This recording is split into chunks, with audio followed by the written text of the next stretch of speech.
Hey everybody, hope you survived Monday. Welcome to MMO Monday, and welcome back to Final Fantasy XIV.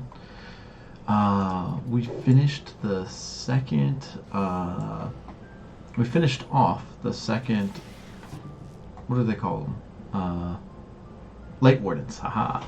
Finished off the second Light Warden yesterday. So we're going to continue on with the main story from there. We've returned back from Ilmeg to the Crystarium to see whether or not the Crystarium was affected by the Yulmorans, who are not very happy with us taking out the Light Wardens like we've been doing. So let's get right into it.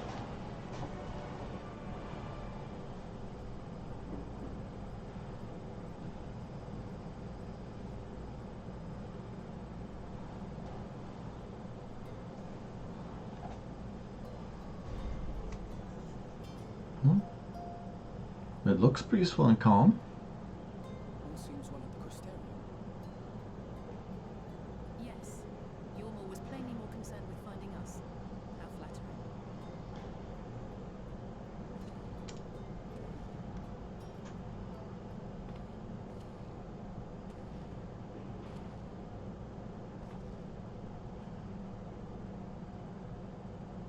You certainly took your time. I had half resolved to complete the task myself.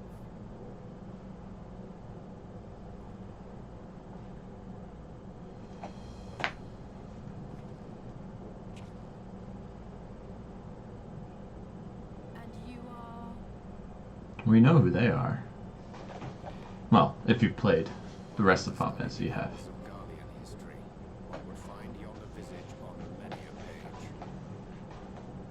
Though by rights its youth should long since have faded. Well, we have a historian in our midst. That spares me a lengthy explanation. I am Solus Scalpus, founding father of the Garlean Empire, and under various guises, the architect of myriad other imperially inclined nations. As for my true identity,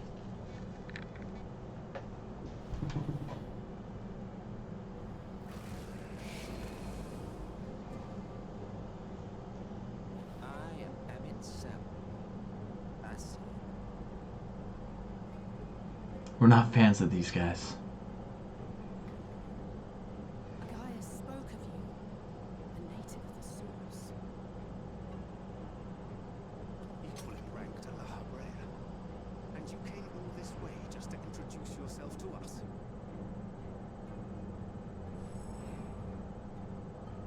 Behold the sky, restored to its former glory. Have you ever seen a more affecting spectacle? Oh, it is truly, deeply infuriating. Do you have any idea how much you have delayed the rejoining?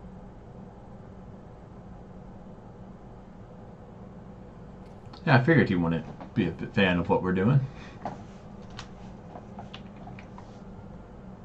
Following the flood, the first had been listing ever further towards the light, towards stasis. The end was in sight.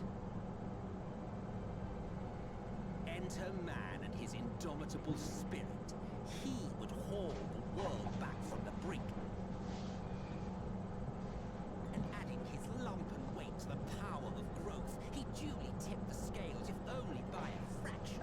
Yet a fraction was enough to spoil the perfect imbalance needed to bring about a rejoining.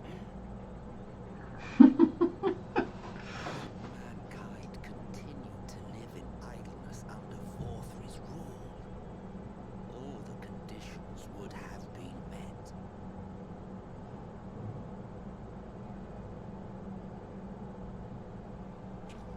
But you had to come and ruin it all. How did he get here? Thanks to your meddling, light supremacy is in doubt, and our painstakingly laid plans are in tatters. Well, I should begin by thanking you for confirming Uriange's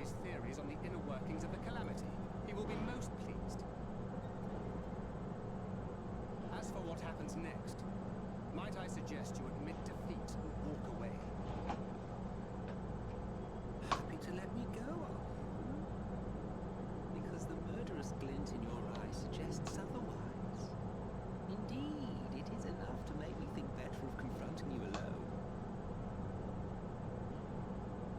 Look, it did cross my mind to simply side with 4-3 and kill you all. But that's no different from what Lahabrea did. And we all know how well that ended for him. We killed him. While it is liable to be troublesome, I have settled upon a different approach.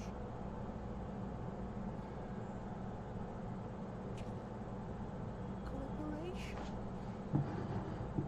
I will not raise a hand to hinder your hunt for the Light Wardens. If you desire it, I will even lend you my knowledge and strength.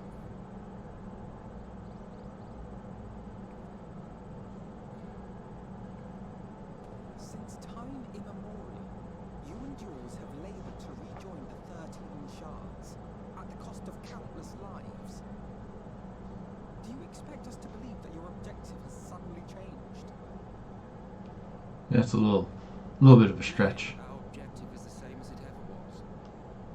Though I dare say, you do not know our motive. A war waged without knowledge of the enemy is no war. It is mere bloodletting. Just once, might we not seek to find common ground?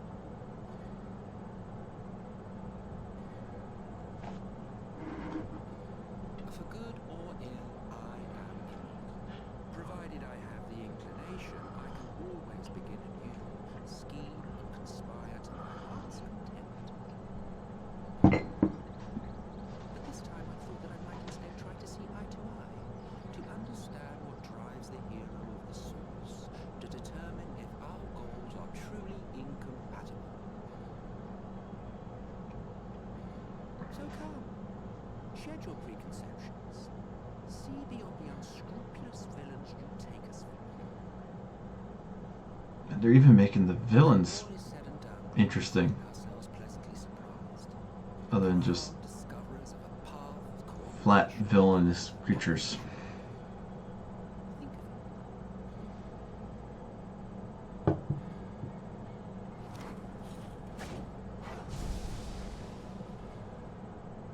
Thou hast delivered thy proposal, and we would not dismiss it outright. If I may offer thee counsel, however, to make thy case via an illusion reflecteth poorly upon thy sincerity.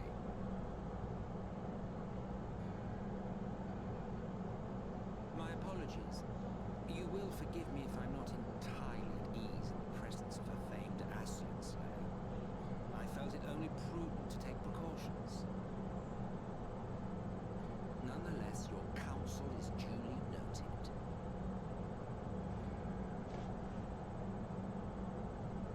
I take my leave, friends. Rest assured we shall meet again soon.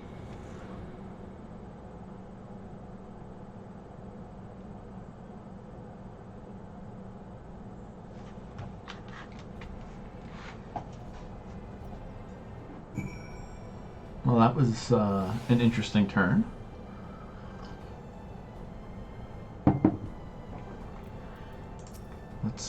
Let's keep going.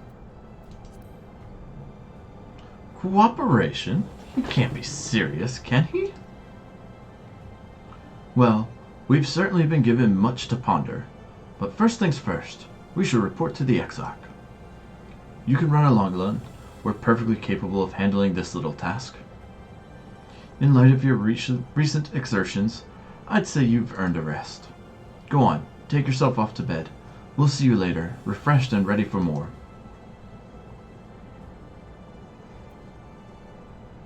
That was a little,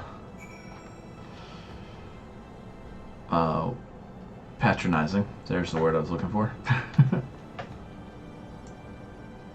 So they are doing another round of maintenance tonight. Seem to be doing well of picking days when they are doing maintenance to cast. But we're good until 10 p.m. my time which you can see up in the top right.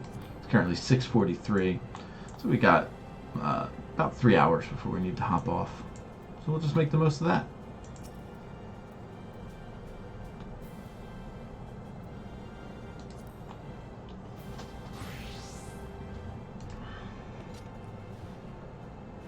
Ooh, we've got snacks.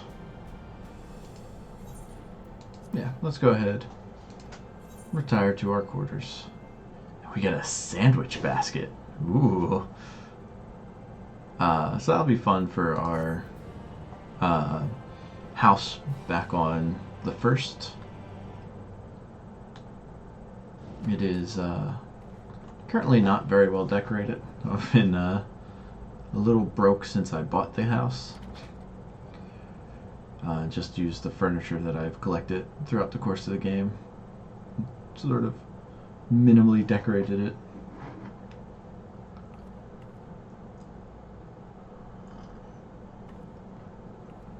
That's a pretty large spread for just one person.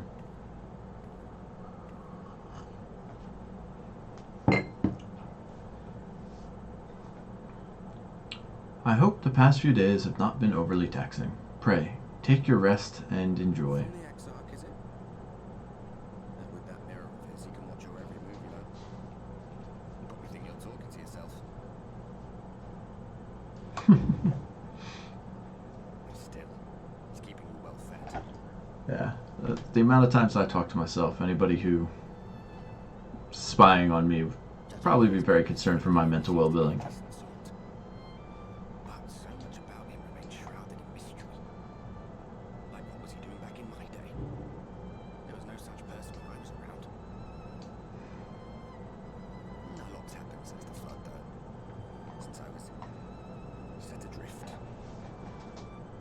I know little more than you do of this city's history in the Exarch's past. Not that it matters. It's Emmett's Selk we should be concerned about. When our world was about to be consumed by light, the Ascian in white appeared before us.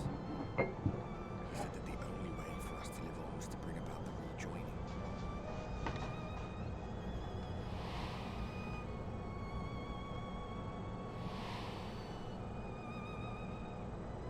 Desperate as we were, we heeded his words, not realizing that the flood was of the Ascian's own making.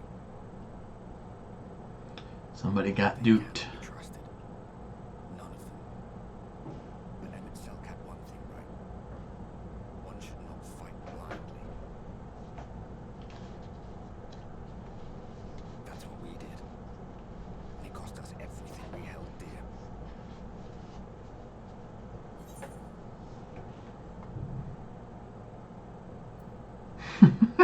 That's such a dick answer.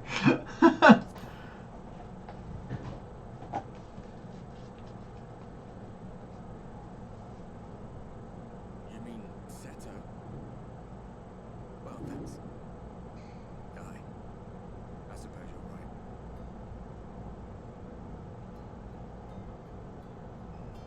He's done some growing.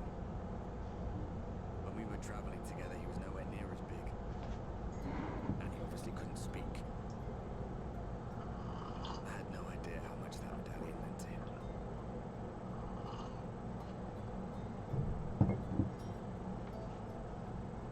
What about you, anyway? You must have a friend like Seto. Chocobo, perhaps? Come on, you tell me something for a change.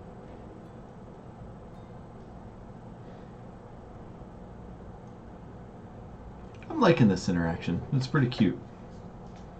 Learning about the hero from this world. Comparing his story to ours.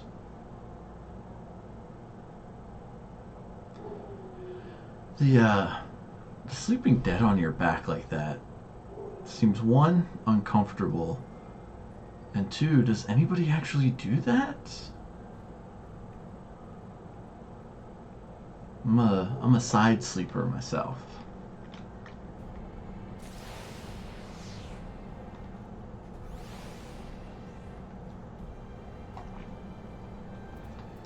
Alright, well, looks like we're locked out of the main quest until we get to level 74. But we're almost there.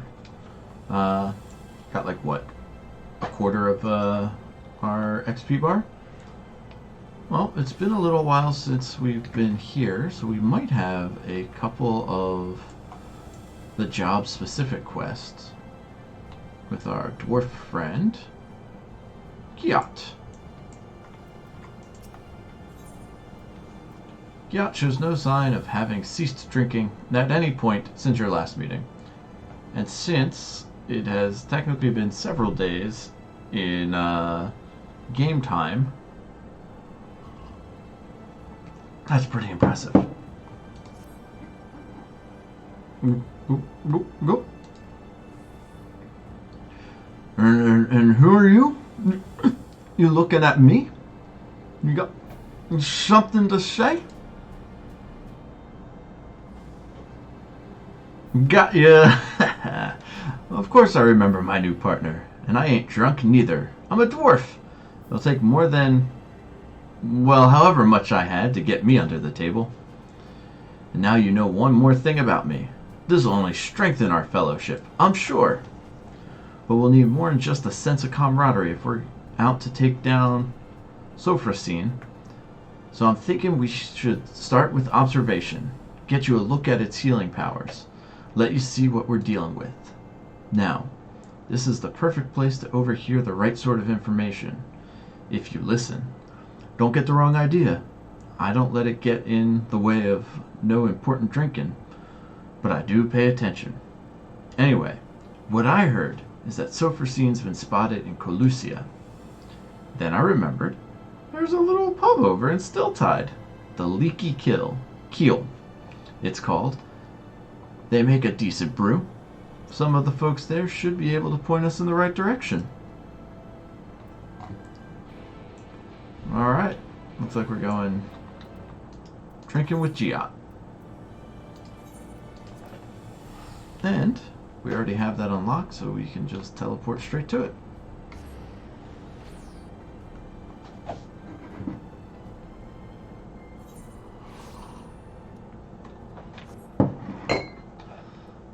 Now, this will probably be the same little bar that we met Alphanaut in. And yeah, there's Theva. Go. And just, what are you looking at? Fine. No need to give me that murderous stare. I know what you're thinking. That Gyat, you think to yourself. Always drinking and lounging about and drinking some more. What a sluggard. What a drunkard. What a magnificent beard.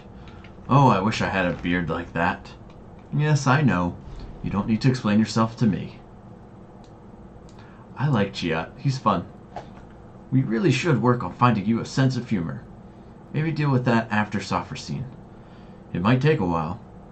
Anyway, you'll be happy to hear that while I was waiting, I got my hands on some prime information. Also some excellent wine. Which, no. Information first. Right. So according to the local fisherfolk, quite a few sin eaters have turned up near the Bright Cliff lately. I suggest we go there and kill as many as we can find.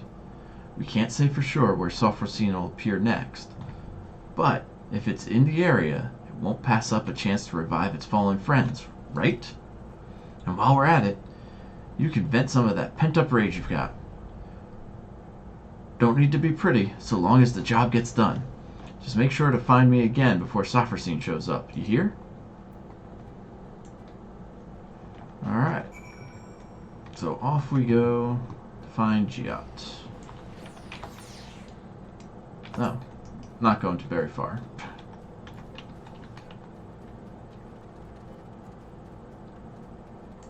So just down this way.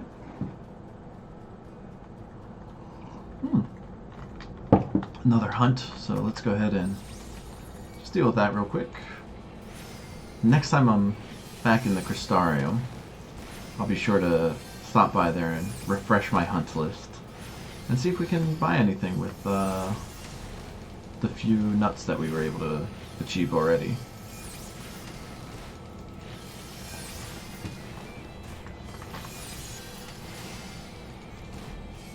I'm really liking the battle music.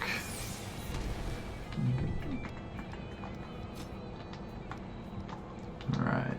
Looks like we need to do more than just one.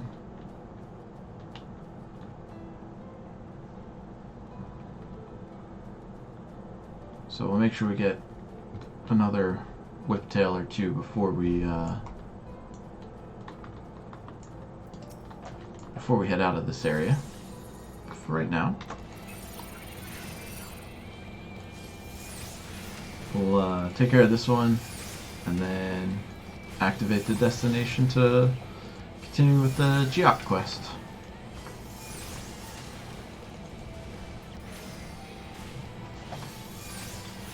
Not lagging as much today, which is good. Yesterday was a little rough with all the hits I kept taking despite being outside of the AoE. Alright, let's kill some Sin Eaters.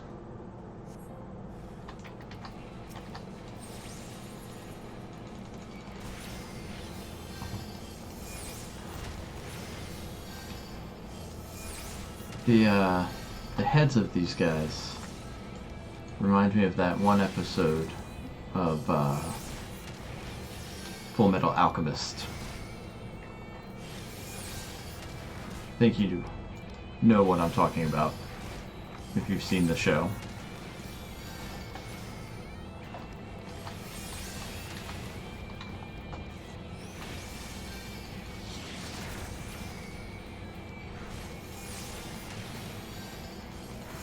Pretty easy fight, just the one Sin Eater to worry about. I don't see Geot around, so it'll be interesting to see how and when he decides to show up. We just gotta keep moving along, finding each destination, it looks like.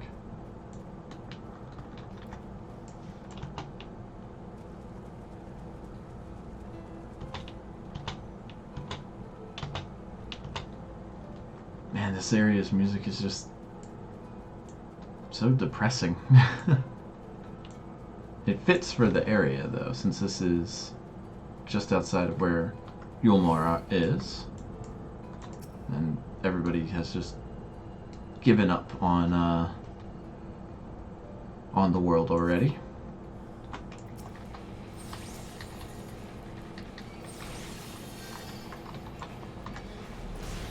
Not quite sure what sort of Sin Clamor is.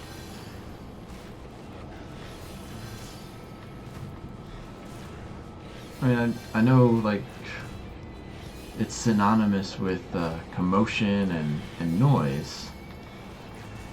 It'll be interesting to look this up later to see what it means within the context of sinning, as the rest of the Sin Eaters have names where they are a forgiven type of sin.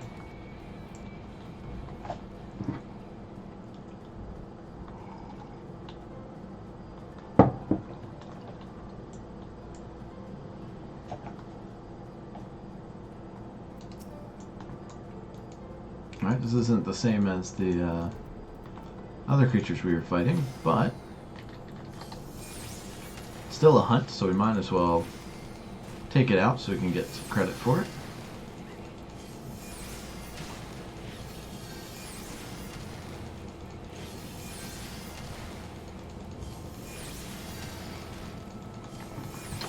Oh, I did mention that I was going to go back at some point and turn in our discontinued tomes. I did do that. Gave us a bunch of tomestones of poetics.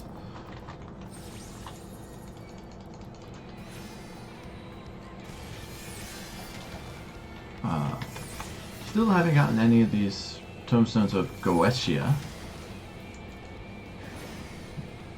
but I have a feeling that's going to be more in the end game content.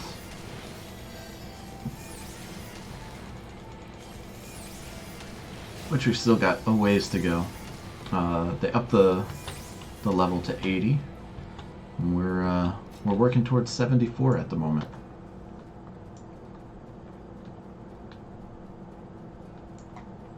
And since we need to complete one of these, I forget what they are calling them, but the role quests. So we need to, finish one of these quest lines for one of our roles before the end of the main story quest. Makes perfect sense to just keep doing these for the time being.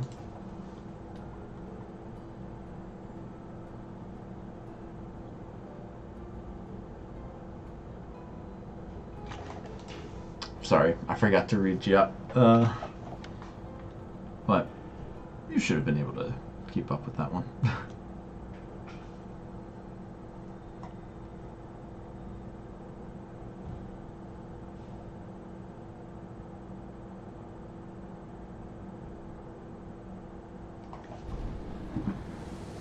Here's Sophrosine. So just like Titania, they look just like they did in life. There, that's it.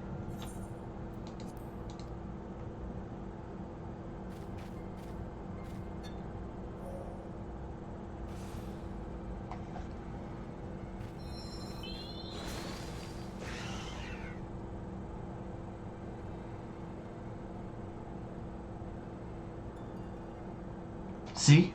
It revived the other one. Hey, what's wrong? Oh. Yeah, Giat hasn't seen us use the site before.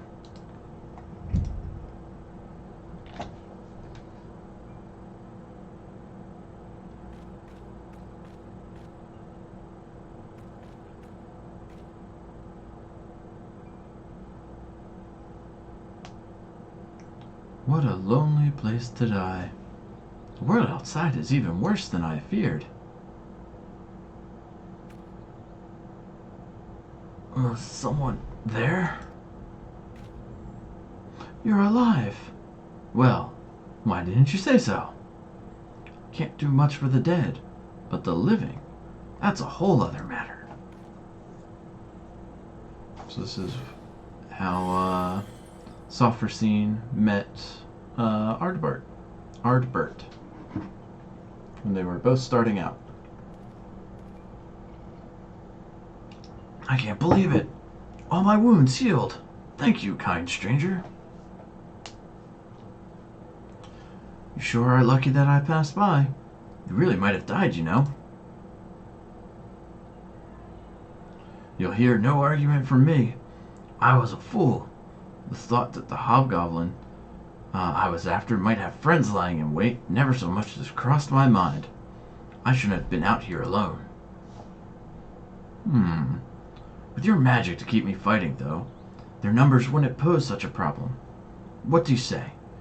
You don't look to have a party of your own yet, and I could certainly use a man like you on my side. What? I am no man, you unripened gourd. That's a good insult. Unripened gourd. I'm gonna keep that in the back pocket.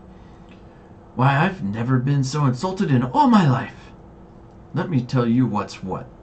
I'm Lamit, proud daughter of the Thole family, and if I catch you mocking me again, I'll put you right back the way I found you. You hear? Yes, ma'am. I certainly didn't mean to offend. The beard misled me, you see.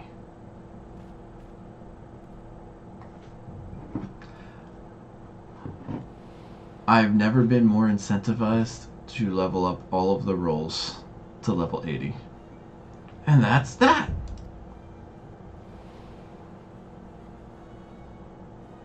Because if we get to see how the Dark Warrior party all met and leveled up, that'll be great. Look, Ardbert! Treasure!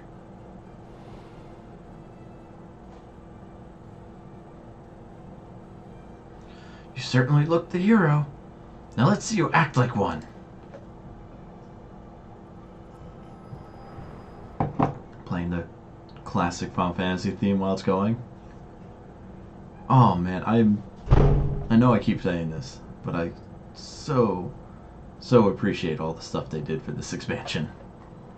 Hello, Lillian. Hey you, honorless lout. half-empty flagon, pointy-headed dung sniffer. Your mother was a hob and your face looks like a newborn's arse.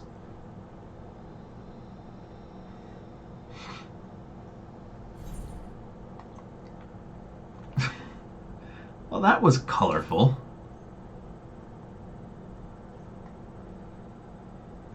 Straight-faced as always. A refreshing round of insults always cheers me up. But I'm starting to wonder if you have as much trouble with fun as you do with jokes. Are you sure your mother ain't a hob?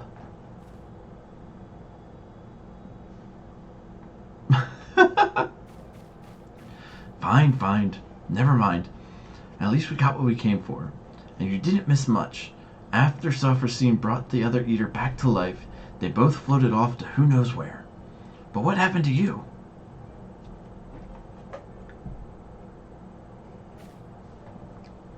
You saw Self-Esteem? No. The real Amit's past? Ah, I knew you'd have some kind of weird power. Sounds to me like what you witnessed was the beginning of Lamit's journey, right after she left home. It's odd. You said she was wearing her helm, and she helped out that injured traveler just like any dwarf of honor would do? Maybe she wasn't born a monster. But then... It don't sit right with me neither. But standing around wondering about it won't do nothing but make us thirsty. We're done here, so let's go back to the Crystarium.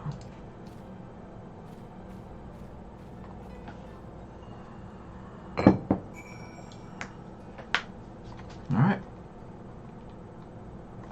Before I head back, let's take a peek at our One Nut Clan Mark bills. So we need to take out one more of the Tragopans. Target's 3, and we've got 2 slash marks there. I'm not going to worry about that. We already took care of them. Here we are. The Whiptails was the other. We've taken out 2, and we need 1 more. Alright, so we'll look for 1 more Tragopan and 1 more Whiptail. And then we will return to the Crystarium and see what, if anything, we can get for our troubles.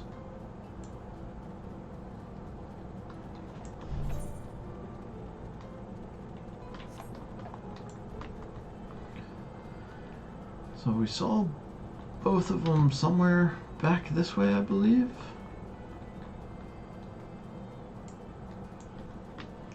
I know the Whiptail was up by Stilltide. There's the Tragadan, or whatever it was called. Right over this way. So we'll go ahead and take them out. Oh, Tragopan. That was close. Only one letter upside down.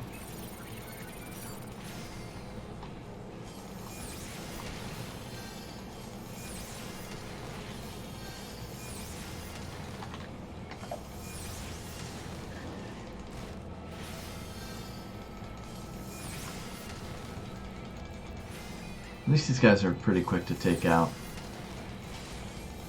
Yeah, the hunts generally, they're not terribly worth doing until you can get the more extreme hunts, the ones that show up on the map as like level 80s. Then you need to get like a group of people together to do them. And they're really only good if you're looking to get something specific with the special hunt currency. So in this case, I'm not quite sure what the hunt nuts give. But we'll be able to find out by doing a few of them.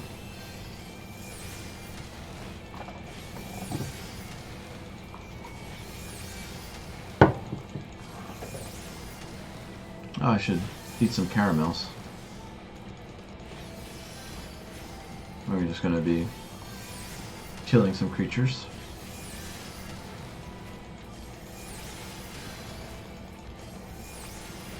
Alright. We've got our 3 sacks of nuts from the whiptails and the tragopans. So let's head on back.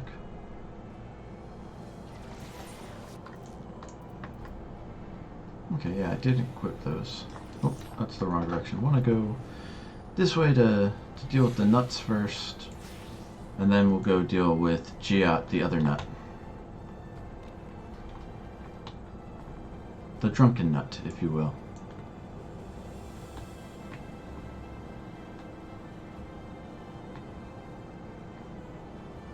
Alright, what does Haldor do?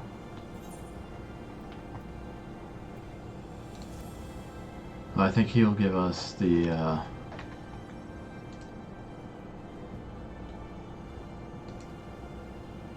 yep, so...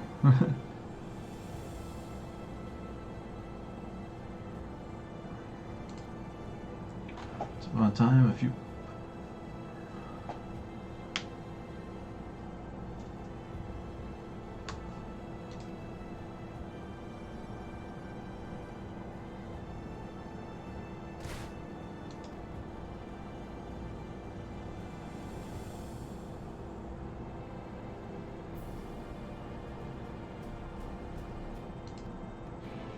Alright. So this is just letting us know that we've taken on enough 1 nut challenges that they're gonna let us take on the 2 nut bills. I don't know who thought this was a good idea to name these things such.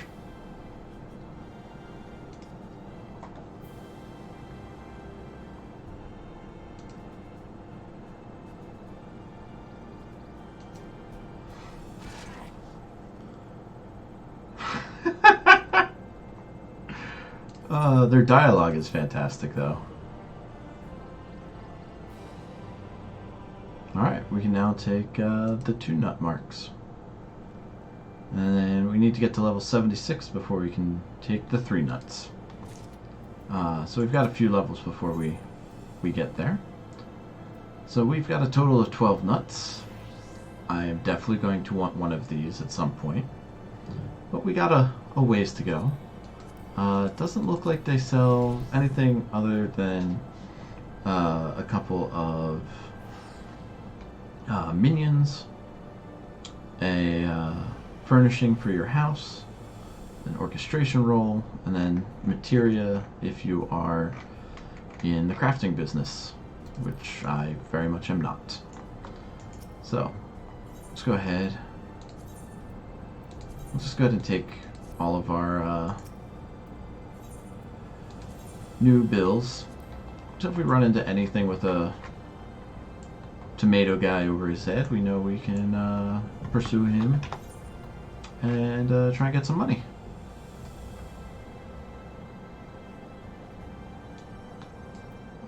Here we are.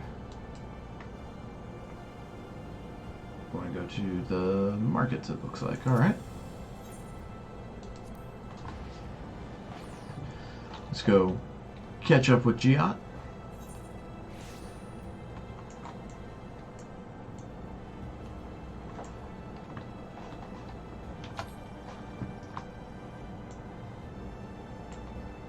And I wonder if we have 1 quest per level, or if we're going to have to wait a little bit.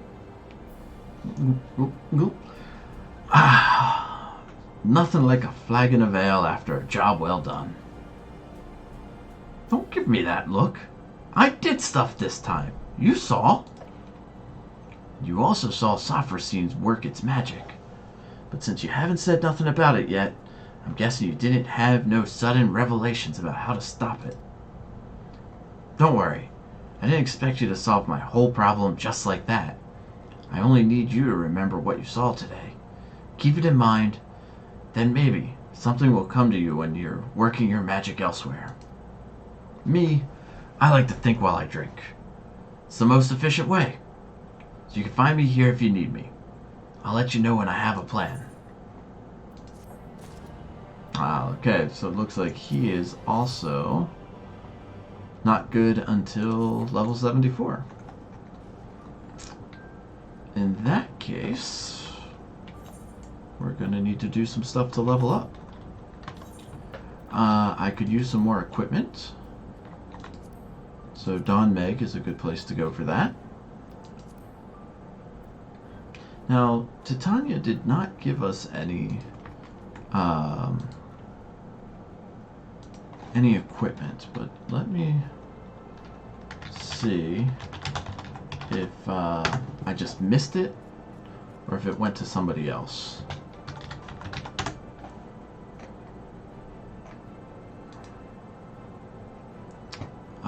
Here we are. Rewards are...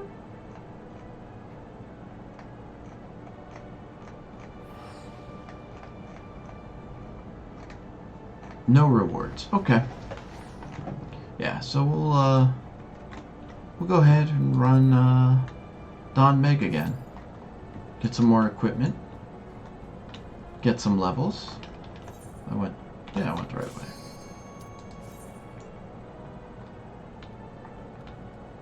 And yeah, should only take us one run to get to level 74. We're so close already. And hopefully we can get some more equipment. I think the only thing that I have at 400 is my weapon. So pretty much anything other than that will be an improvement.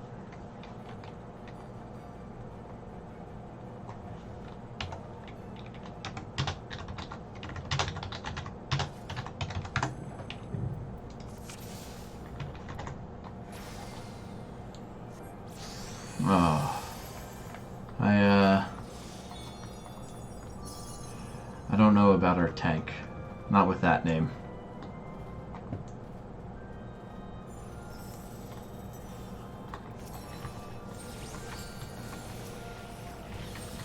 Alright, and he's going for big pools too.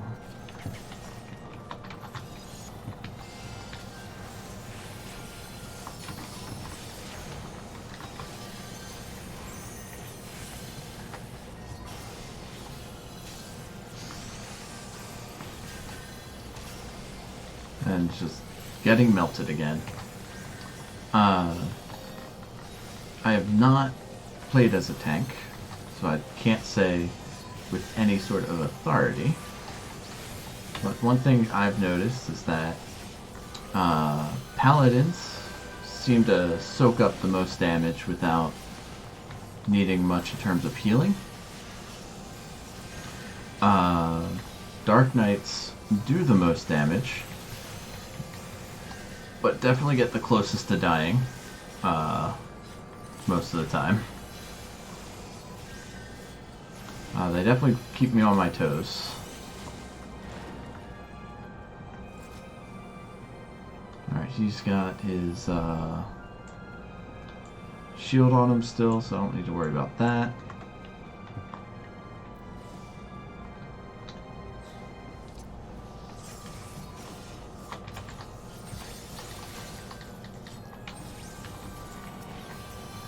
Yeah, he likes to do large pulls, and I've taken the aggro by mistake. Ah!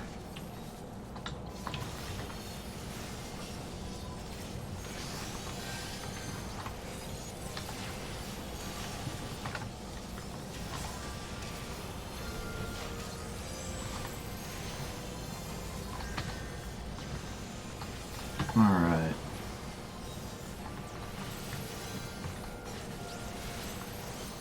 Definitely getting more health back to him than he's losing for the most part. Which is good. That's what you want to do as a healer. Make sure life in is higher than life out. Because if it goes lower, that person's dead. Simple math.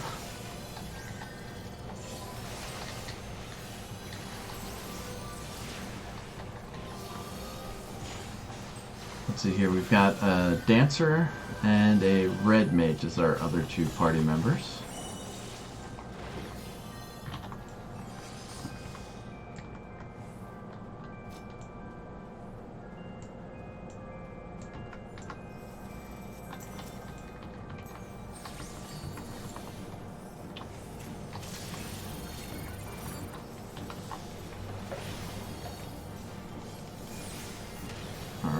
candy cane. That's going to do a bunch of damage to the tank. I need to move out of the way. And even though I was out of it, it's still counting me as being in it, so I guess my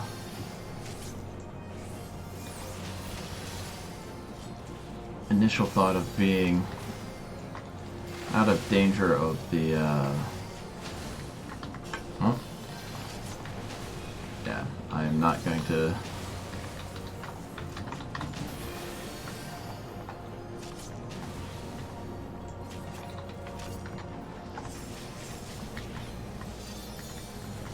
get in here and heal everybody.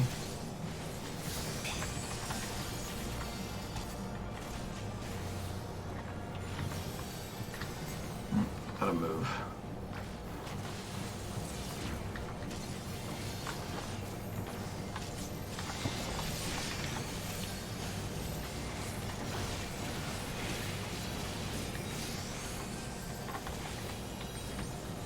All right. Not doing too bad. He's taken out the boss's hit points pretty quickly here. Already down below 40%. Here comes this constant string of badness.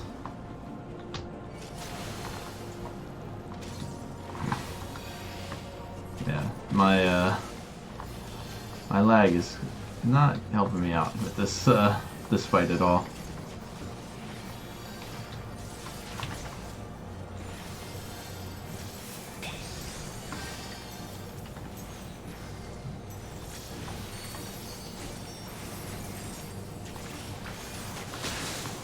That was my fault entirely. Did not move out of the way fast enough.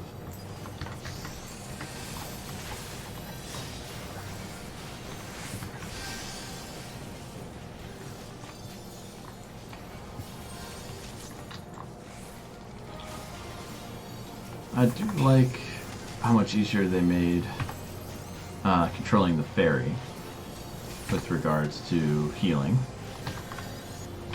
So I really only have two things I need to worry about getting the fairy to do. One is a sort of regen ability. The other increases how much healing your party members receive when you do when you heal them while they're under that effect.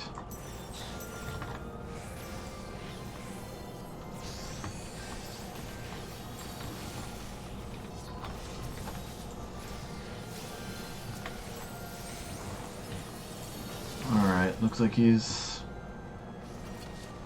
gonna do even more.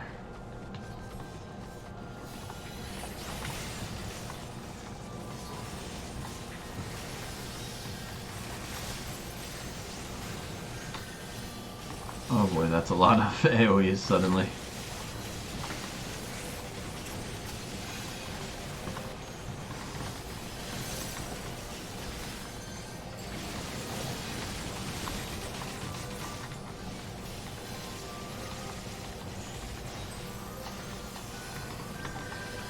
And I have now... Oh, great. Okay, he...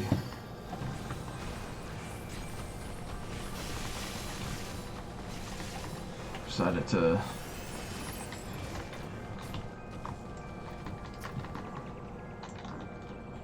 come back here, buddy.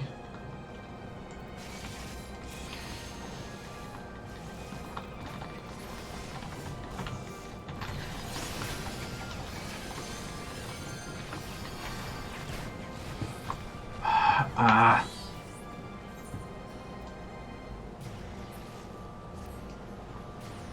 Alright, that wasn't great. I'm not quite sure what people were doing when they started running all over the place. There's only so much I can do.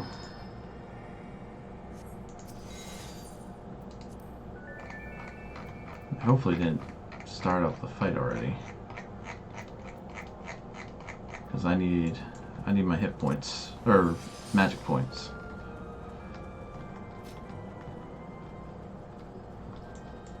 I believe that's the other thing is that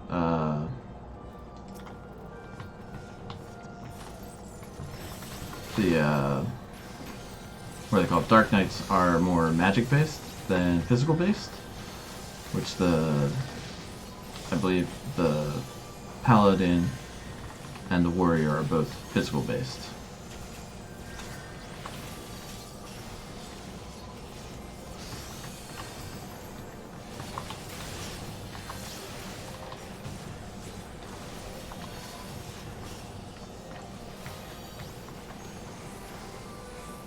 But I don't play tank, so I'm not certain on that.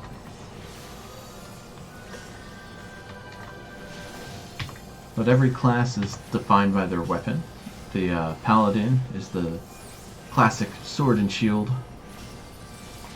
The Warrior is like Ardbert, where they've got the big ol' axe. And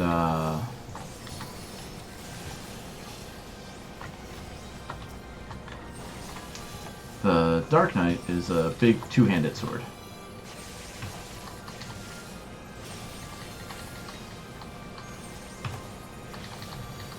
The Red Mage has a rapier and I guess gemstone is the best way to describe it.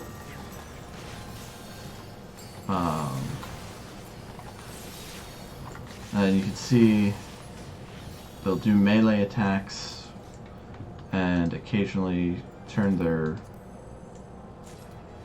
Nice, got a new ring. That's perfect. They'll occasionally turn their rapier so that the point is down, so that they can cast from a distance. And then the Dancer has the two, I don't know, Xeno weapons. The little spinning discs.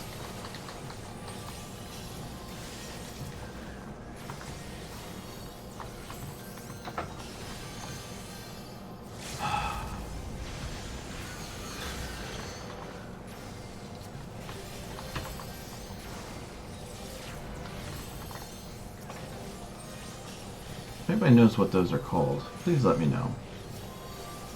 Or actually...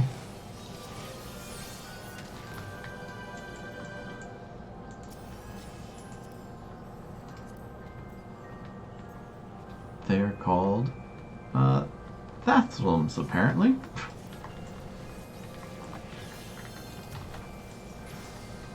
I don't know if that's accurate or not. Doesn't sound right. Remember, the Xeno weapon was a lot easier to pronounce than that.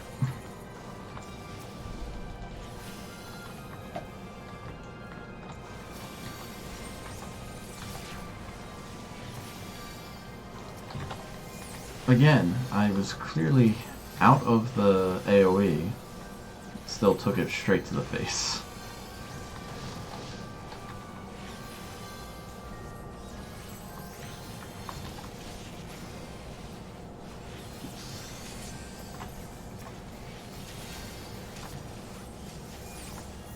I am way out of it. Alright, did not take the damage that time.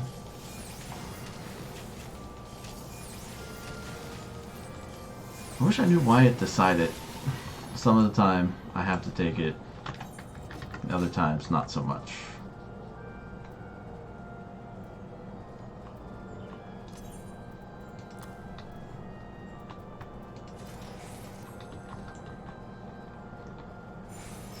Alright.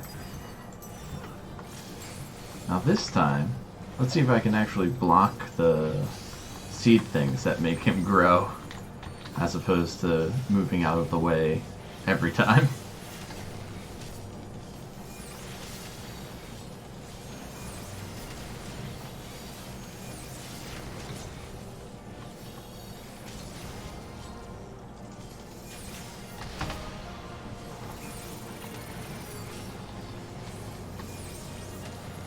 I am not going to move.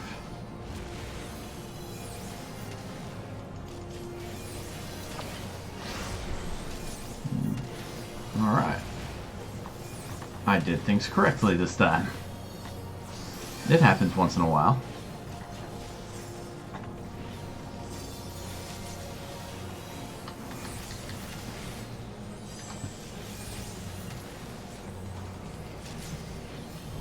Doesn't exactly tell you what the bonus is for having the growing buff. I'm guessing it reduces damage and increases physical attacks.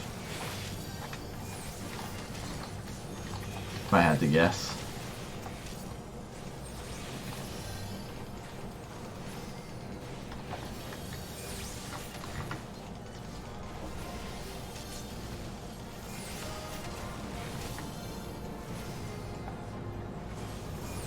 Alright. We're plowing through this guy pretty quick here.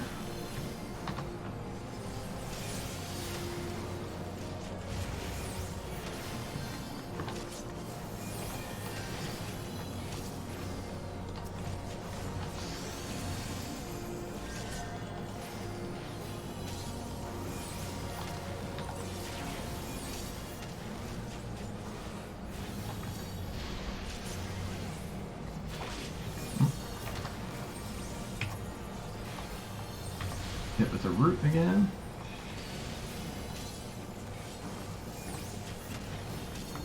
Here are the seed guys.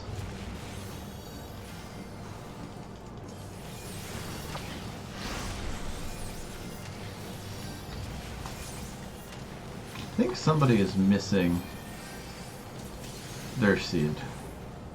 But this time, it's not me. And that's the part that matters. Did not mean to activate that.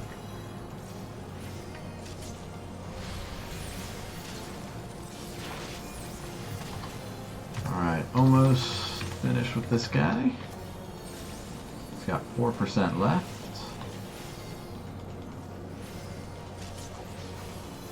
Two, one. I like that it goes, it gives the fractions of percent now. Doesn't help. Looks like all these guys already have all of the gear from here because I keep getting the rewards.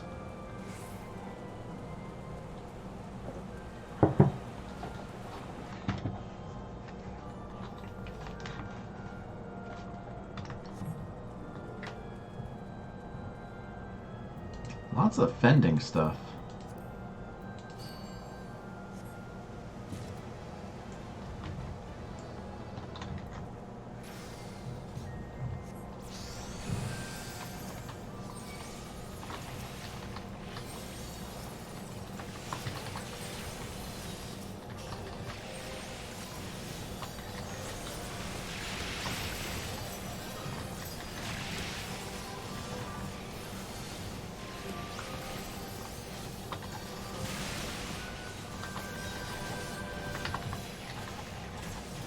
Can try to do some help here with my Art of War AoE.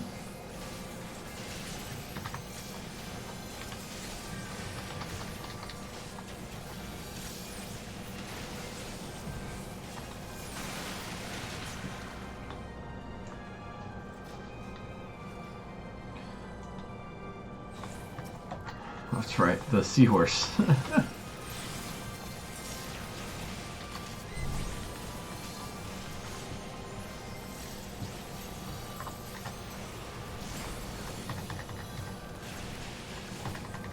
Got a pretty good hit there on a bunch of them.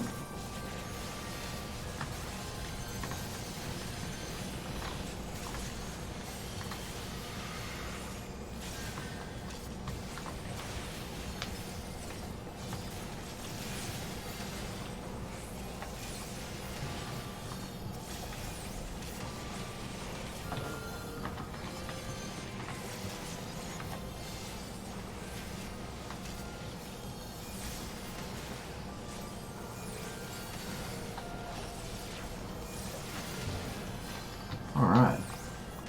One more down. And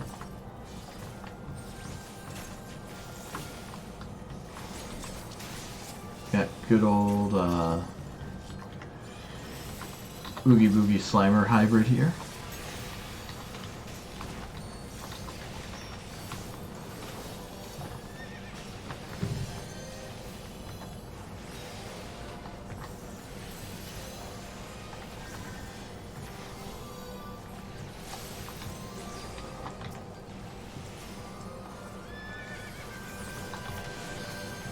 I think we're aiming for the Naiad? Oh, it's a complicated name.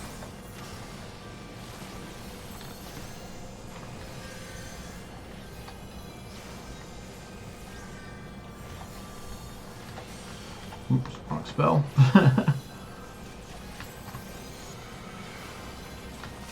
Which is exactly what you want to hear your healer say.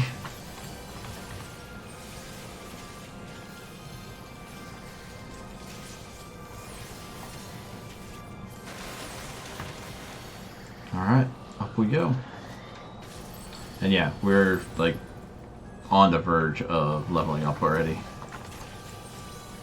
Barely anywhere left to go. I wouldn't even say it's a sliver.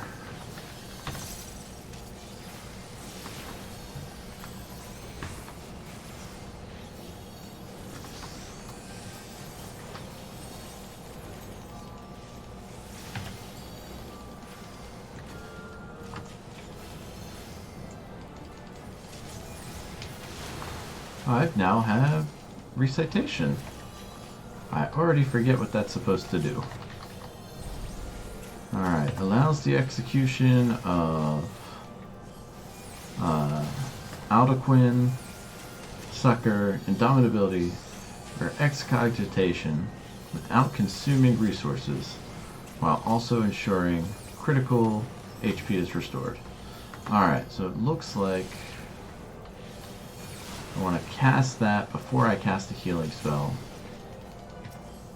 To one, make sure the healing spell is as potent as possible, and two, not need my well,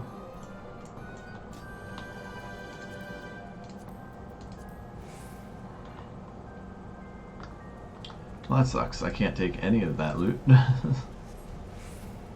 Yeah, so I won't need MP, and it'll be a critical heal. So it'll give everybody max hit points, which will be nice.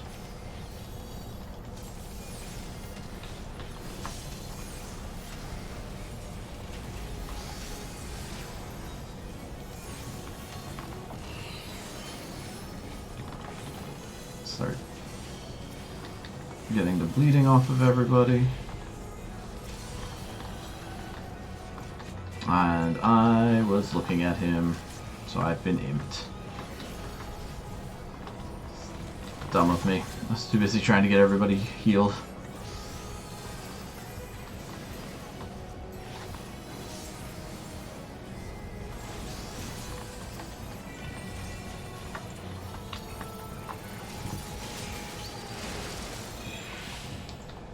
Alright, let's see if I can do this better than last time.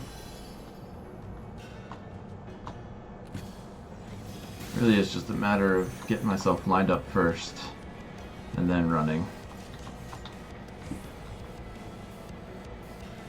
But boy, is it annoying. Alright.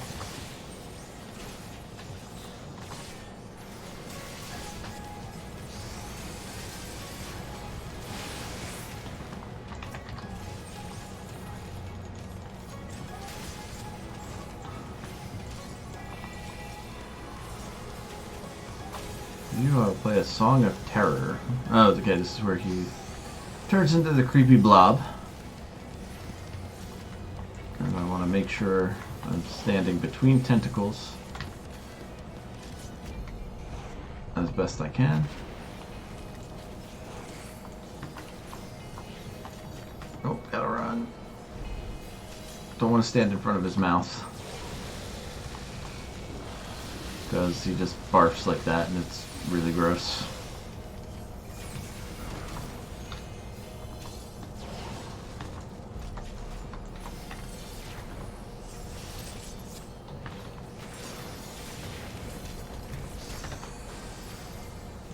sure I was out of the way of that. I gotta move again.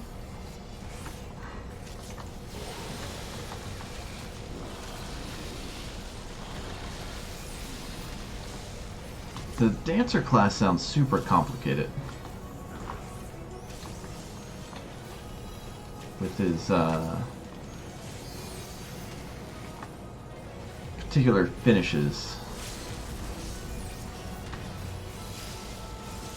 that they get.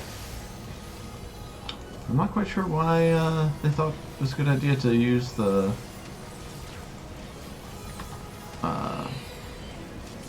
what's the word I'm looking for?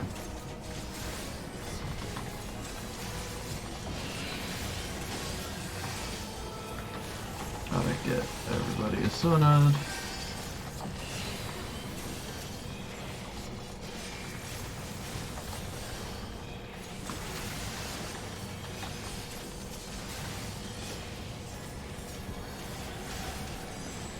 I was looking away. I think my guy turned around while I wasn't paying attention. It's alright. Toad doesn't last that long.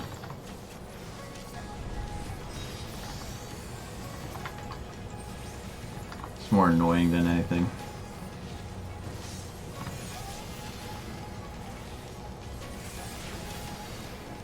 We've nearly got him though. It's down to 10%.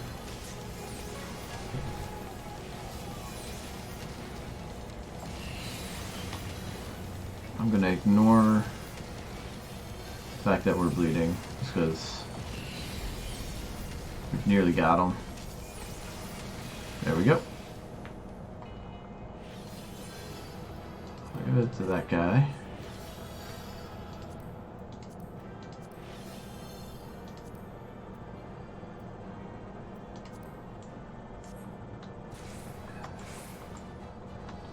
So much stuff that I can't use that I just got.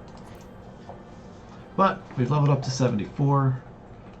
We can carry on with the main story quest, which is what we were looking to do after I get some water. So I'll be right back. Hang tight. See y'all in just a minute.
Alright, and I'm back. We managed to get a ring while we were in there. Didn't really take a look at it, so I just want to, real quick, compare it to our old ring, which was this Lakeland Ring of Healing. Gives us 5 more item level, so not a huge difference there. But increases our piety instead of our spell speed, more determination instead of critical hit, increases our vitality and mind by 4. So as you can see, not a huge improvement. Oh wait, I was comparing it to the wrong ring. So instead, let's compare it to the Vobertite Ring of Healing that we got. Increases vitality by 10, mind by 8, critical hit by 49, and subs in determination for spell speed. So we're not casting as fast, but our spells are more potent. So I think it's a good upgrade. But let's go ahead and find out what our Ascian friend needs to tell us. Good morning to you, miss. I do hope you are well rested. The Exarch and your companions are presently gathered in the Ocular. He asks that you convene with them at your earliest convenience. For those of you asking, the head bobble was required for that character. Since there's a repair person right here, I'll take care of that. And then head to the Ocular.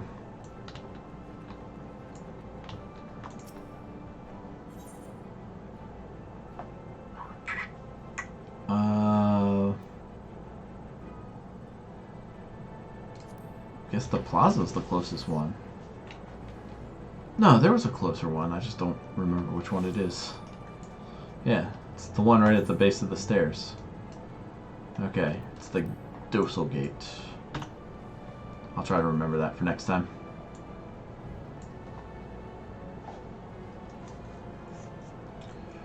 So where are we sitting? We're at 7:47. Means we've got about 2 more hours before the maintenance kicks in. Plenty of time. Do you have business with the Crystal Exarch? Just say the word, and I would be happy to escort you to the Ocular.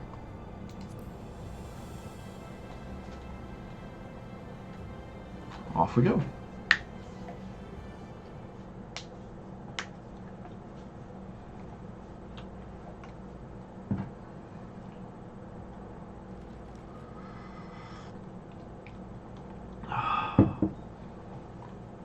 Please be voiced.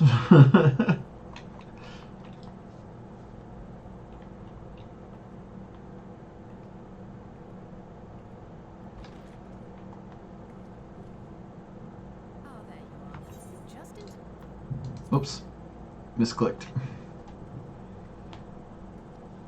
She's being snooty about calling him a guest.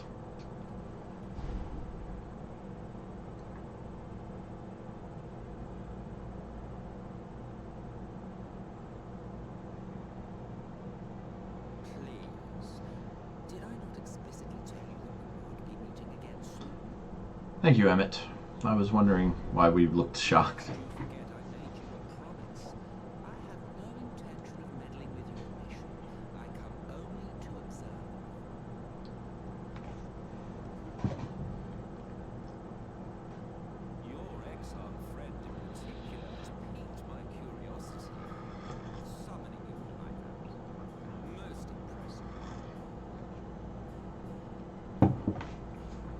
I still want to see the Exarch's face.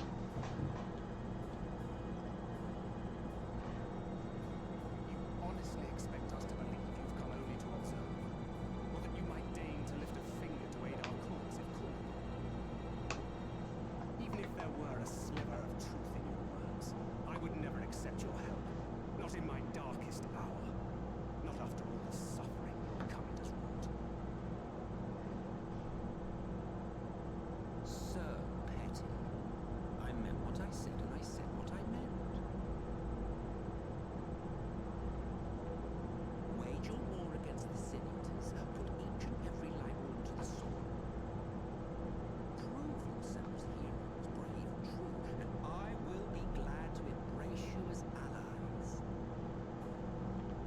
have a feeling is worthy of bearing the burden of truth. that he just wants us to absorb all the light. Present to yet another round of fisticuffs.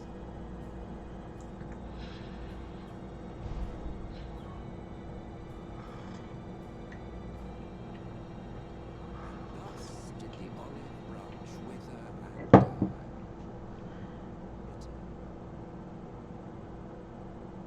Well, let no man say I did not try, futile as it was.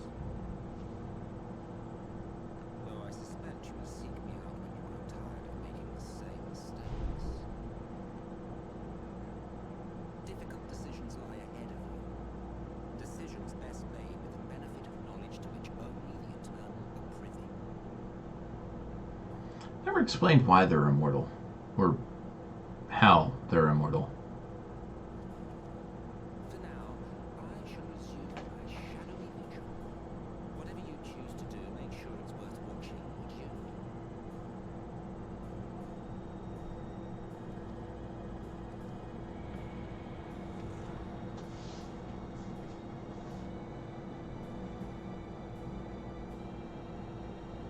What was that all about? A vain attempt to make us doubt our chosen cause, most likely. As if we believe a word that passed his lips. But what Unless you think there is some truth in what he said. if he thought we thought that we wouldn't believe any of the words? Yeah, this seems like my answer. I'm sure you will. But consider for a moment. If he meant simply to lead us astray, he could have done so without revealing himself. At least, not in the manner he did. But what if he thought that we would be led astray if he didn't do that? Since we have no way of knowing where they might be hiding, it seems only logical to press on with our mission, even if our enemy seems content for it to succeed.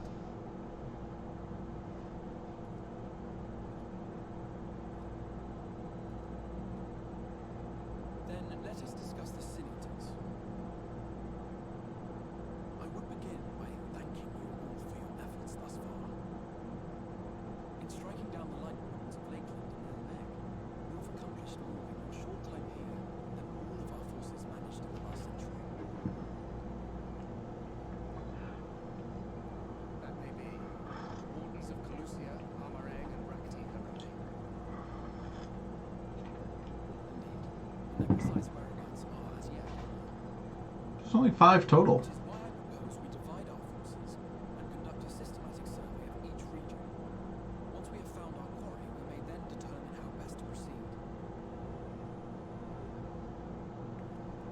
I'll take on Lorraine in that case. I never like a man well enough. If there are no objections, I will make for Calusia. I have connections there both in and around Europe that may prove useful. Yeah, just don't get caught. Then I would ask that you journey You're looking for an artist that looks like you. there you will find Justine.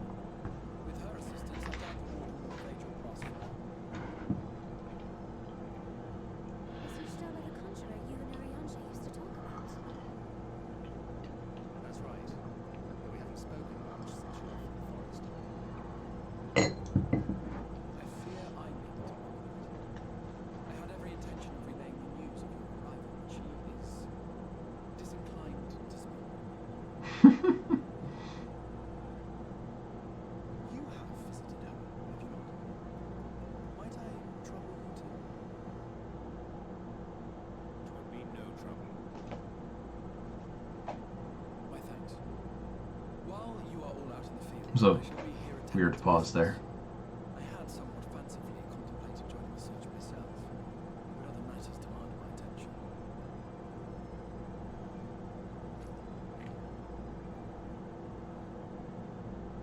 What's that? A missive from Lord Vorth. He invites me to join him in Yulm to discuss the recent conflict in Leda.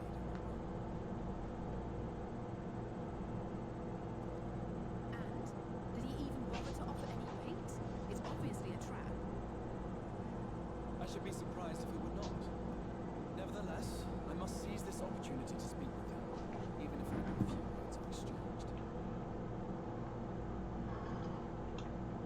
That doesn't seem like a good idea. Much diminished so far from the tower.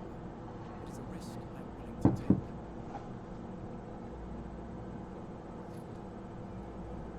Master Alvin, might I impose upon you to accompany me to perhaps at the beginning of the reconnaissance?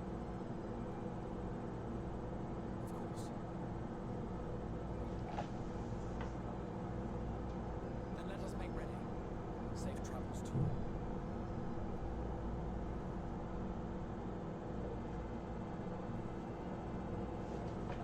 I really want to know what he looks like. Before you leave, I would make a request of you. There's a church, or rather, the ruins of a church, at Fort Job. Might I ask that you go there before seeking out Y'shtola? It was a place where people once gathered to worship the light. Alas, it has long since fallen into disuse. Yet, within that hall there remains a tablet whose writings I believe may prove of use to Y'shtola. At the very least, such a relic would make a suitable gift for your reunion. A most considerate proposal. Very well. Ere we depart for Raktika, we shall journey on to Fort Job, that we might secure this relic. Alright. Well, that's not what I want. Lucky for us, I have the Fort Job Ithorite, so we can just teleport right there.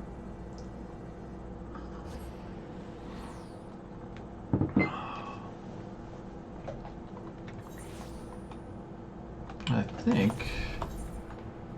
I have a job to turn in here? Oh, nope, that's the other one. Alright, well, let's track down this relic.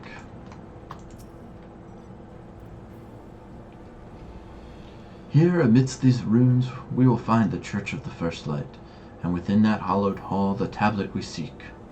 Time is of the essence, my friend. Let us be quick. They're called contractions, Varianche. If we're fast, use them. Speaking of being fast, let's take a peek at the hat we just got. Item level 403. That's definitely better than what we have.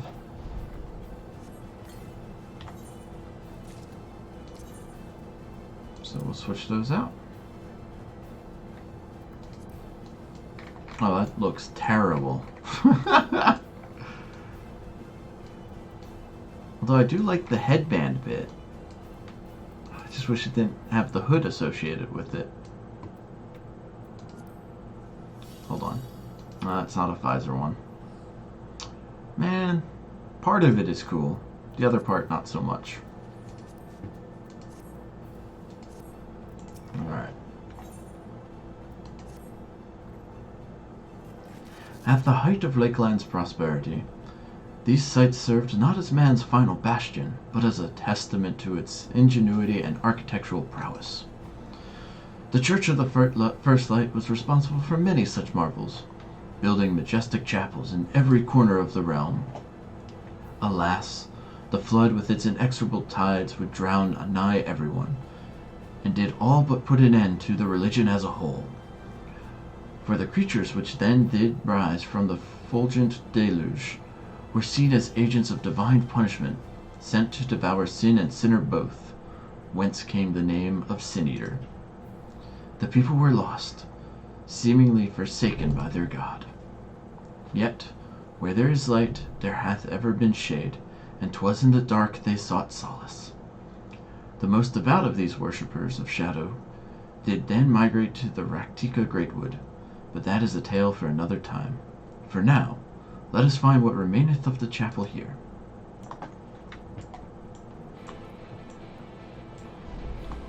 Alright, for wanting to move quick, he is very long-winded. Oh, this is where I was delivering sandwiches earlier.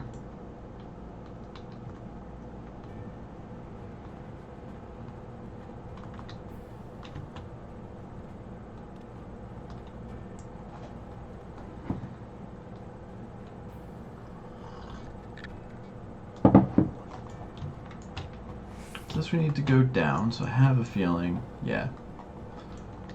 There's some sort of underground part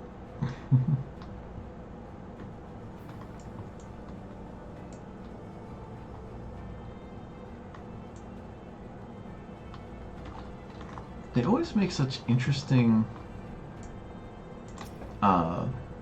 sub areas where nothing really takes place except for like one or two things you might need to do for a quest.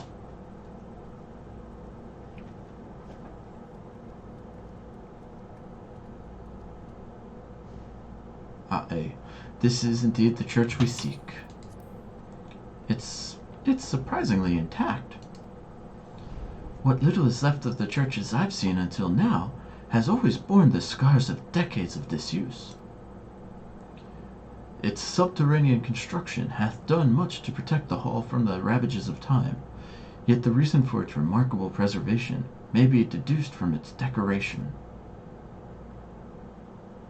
As faith in the light did wane, so rose reverence for the dark, and its followers did want for places of worship. To be plain, the standards which do adorn these halls belong not to those who built them, but to worshippers of the dark, the Knights Blessed, who subsequently migrated to Raktika, yes? Indeed, 'twas beneath the shaded boughs of the Raktika Greatwood that they finally found sanctuary. Oft and many times did Ulmor make spurious overtures of friendship unto them, but they are no fools. The Exarch knoweth full well that Ishtola, in her seclusion, doth labor to learn all she may of the blessed and their past. 'Tis why he sent us here, I now see. The tablet of which he spoke no doubt provideth the glimpse into the history that she so yearneth to comprehend. Well then, we'd better hurry up and find it.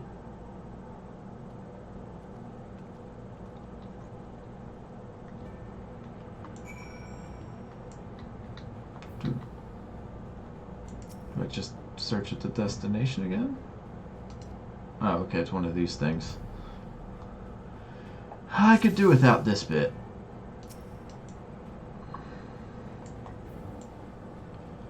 Alright, if I was a tablet, where would I hide?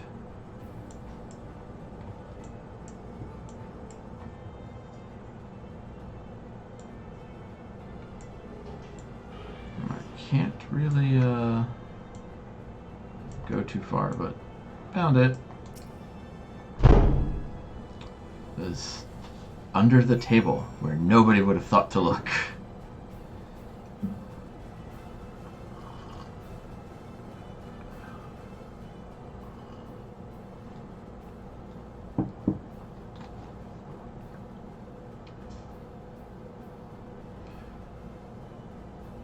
Within the altar, thou sayest?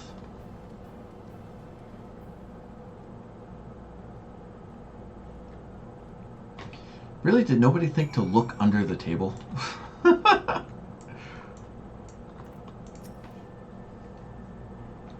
Naught escapeth thine eye, 'twould seem.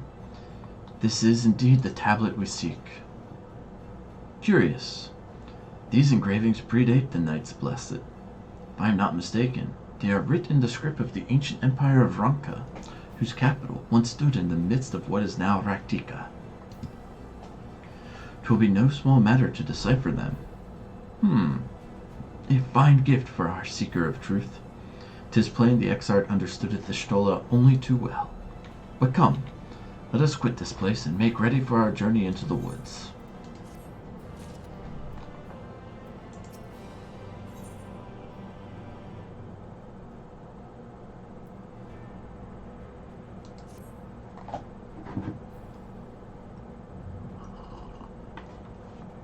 Ere we depart, there is a custom of the Knights Blessed which I feel compelled to elucidate. As one might expect, they deem light to be abhorrent, and everything it touches befouled. Thus do they take the utmost pains to protect all they can from its taint, including their very names.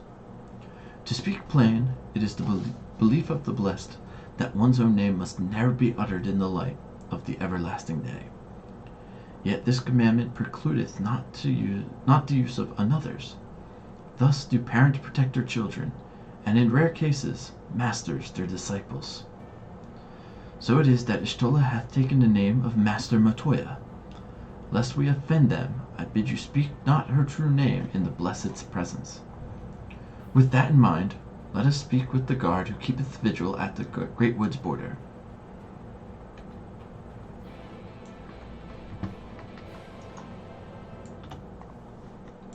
Well, that explains the trailer.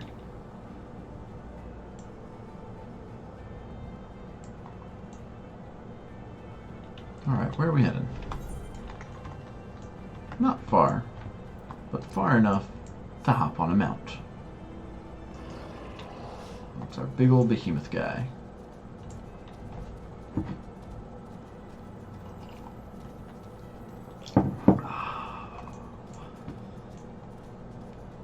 Keep an eye out for any hunt monsters on our way. But we're not going very far, so... That is a level 80 hunt. Definitely want to avoid that. Ran a couple of miners there.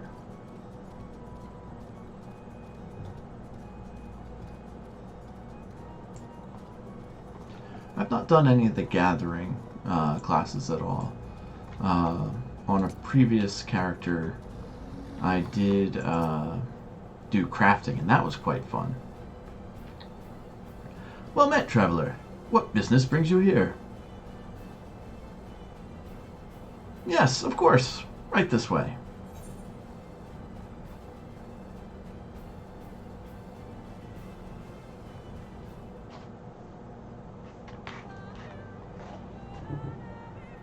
No matter how far he goes, man cannot resist looking back on the path he has walked. The untold stories and secrets of the past can be more alluring than the promise of tomorrow. So he braves the forests of Raktika in search of mystery and wonder. Of Ronka, to which all seekers of hidden truths are inevitably drawn.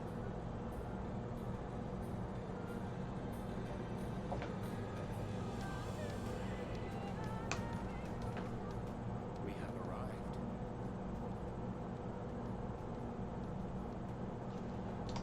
Vast though these woods may be, they are, by and large, uninhabitable. Oh, how come? Not so the swamps of Sidia, however, whose sparse foliage permitted man a foothold.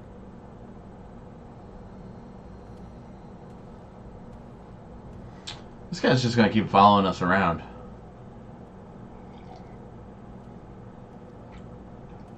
No lands must remain beyond our grasp. Go forth, conquer, rule. Forgive me. A sudden pang of nostalgia for those halcyon days. Exploring virgin territories, subjugating primitive peoples, all for the glory of Garlemald. If you've brought your ivory standard, I'll be happy to tell you where to stick it.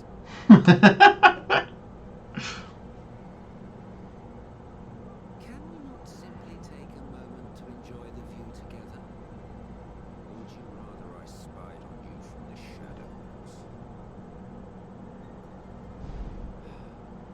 Much more of this, and I may very well begin to regret my show of good faith. I feel like this guy could have been voiced by Mark Hamill. If you really want to stay, then help us fight.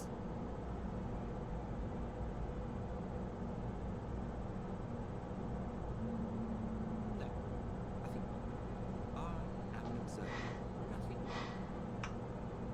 Or in other words, ignore me! In the shadows of these boughs, I feel the light's presence most keenly.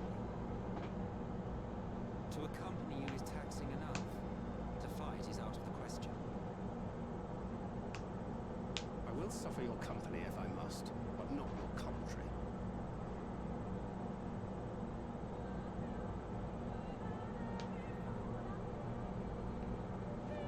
Like how they cut the music out for that and then brought it back in when they were done talking.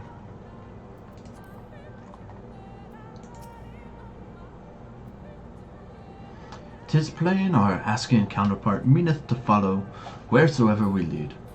Were it otherwise, he would not suffer the overabundance of light in these woods. Verily, it pervadeth every corner, and so long as the Light Warden remaineth, the Sin-Eaters shall be free to prey upon these lands without surcease. Surcease? Yeah, surcease. If naught is done, 'tis but a matter of time before the blessed succumb. 2 years past, a swarm of Sin-Eaters did lay waste unto their largest settlement, killing a great many of their priests in so doing. Though some few did survive, they knew not how to go on, wayward souls in want of a guiding hand. For a mercy, Ishtola hath provided that which they sorely needed. They have since endeavored to restore their home, and thither shall we bend our steps to Fort Gone."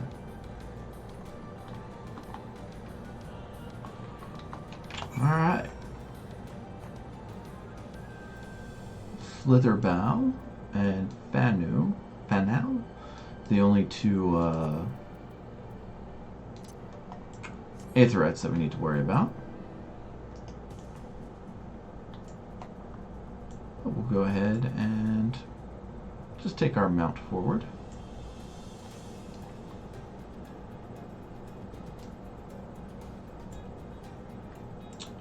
Looks like we have actual evil tomatoes.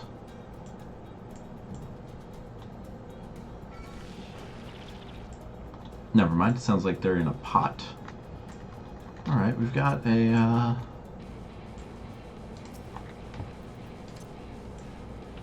got one or two of the creatures we need to fight.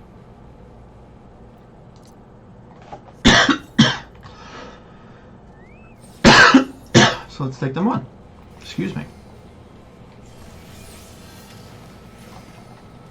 I do 4 and Alt 2.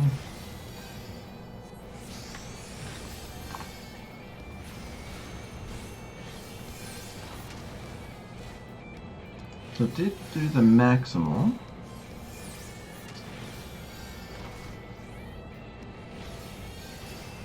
Which or it did do a critical.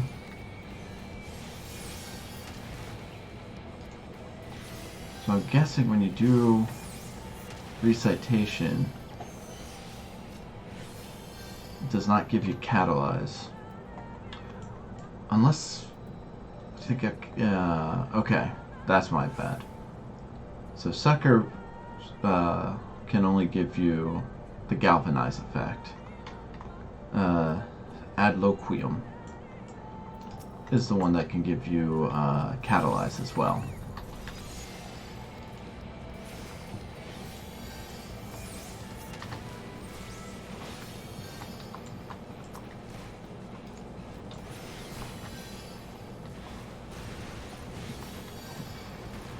But with that in mind, I will try to cast one of those on myself. Almost to the point where I'll need healing. Or almost to the point where recitation is up. Let's do that, and Alt 3. There we go, so that's the catalyze image. So now we know what that looks like. And there's the galvanize. So it does work as 2 separate barriers, which is kind of cool. It looks like we only needed 2 of those guys to get the credit, but it was worth it to take a peek and see what catalyze looks like. Oh man. This place is crappy.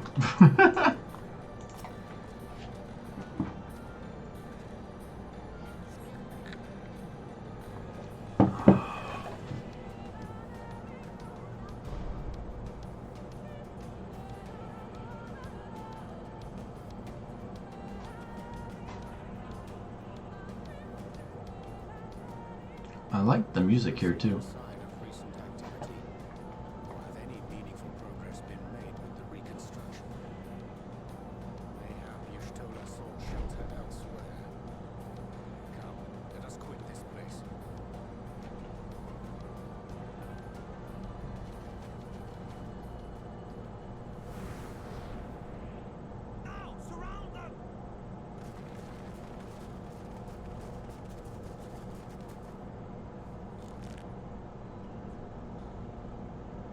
I think we found the blessed.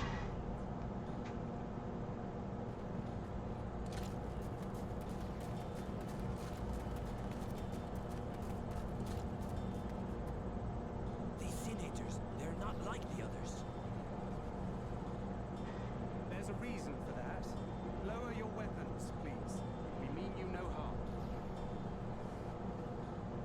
How is it they can speak? It's a sin eater trick. They mean to kill us all.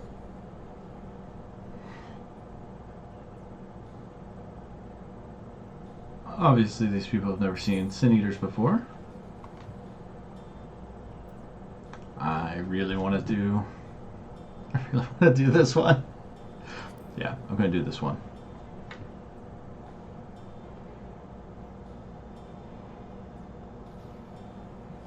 That will seem a lot less amusing when we are forced to kill them.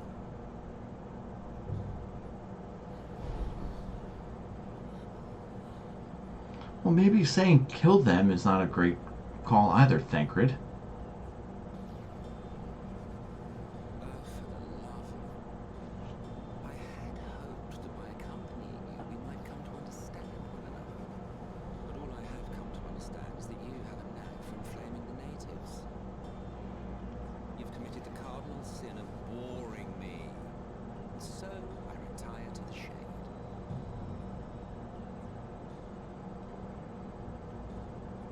Good luck.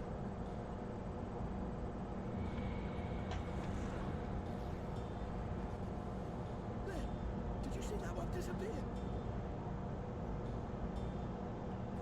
I think I preferred La Habrea. That's funny because La Habrea had taken over Thancred at one point. Enough. Runar, report.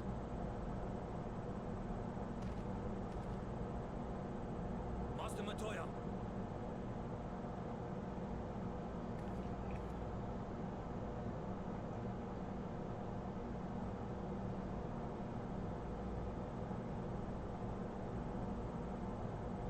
We apprehended them as you ordered, but are you certain these are sin eaters?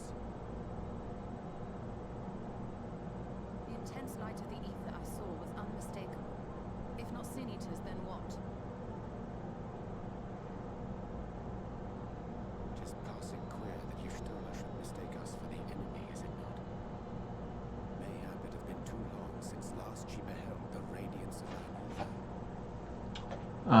That's right. So, Y'shtola, Hath time truly made strangers of us?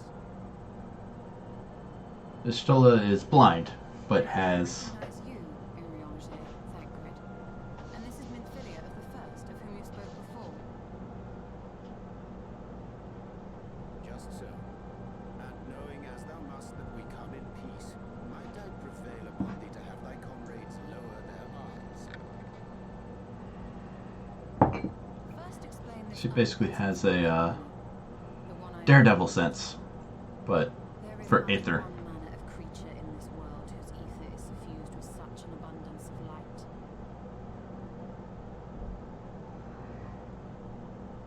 Mine apologies, Master Matoya, but thou art mistaken. Before thee standeth our dearest comrade, the truest hero among us. Though she is but recently arrived here in the First, not one but two Light Wardens have already perished by her most puissant hand. Puissant. I like that word. I have to look up what that means.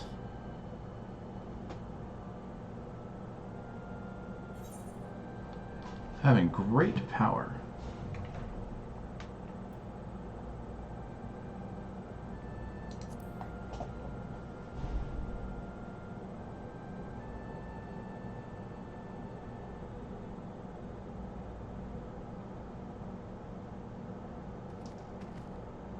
Master Matoya. Lower your weapons.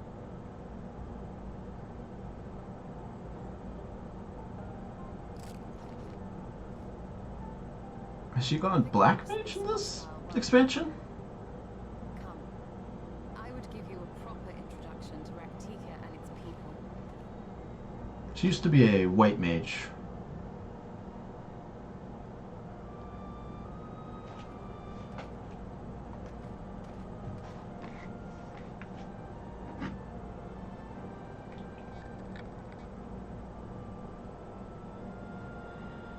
You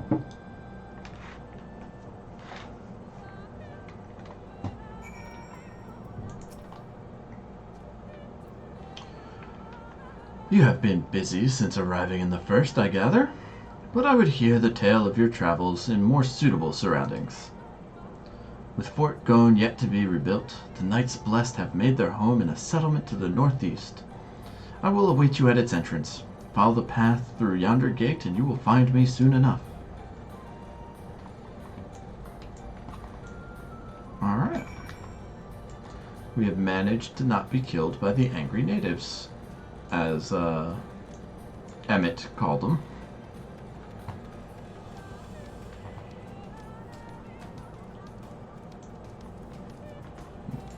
Really digging the music. Alright, no point in summoning a mount since we're just going over this hill here.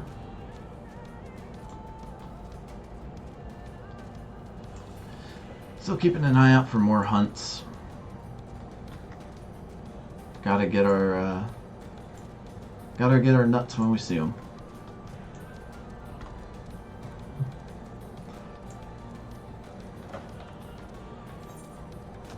There we go.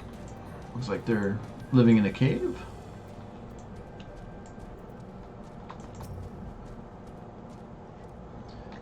There you are. I was beginning to worry.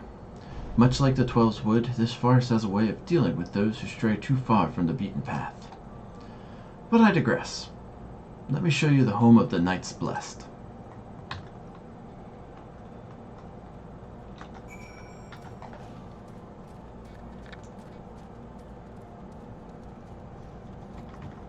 Just discovering new location after new location.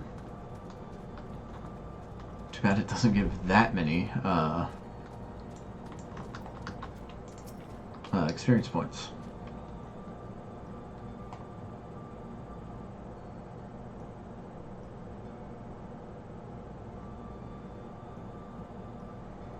Slitherbow is the largest of the blessed settlements. They worship no gods, instead revering darkness itself. It is a curious kind of faith, but one which has granted them the strength to persevere in the wake of the flood.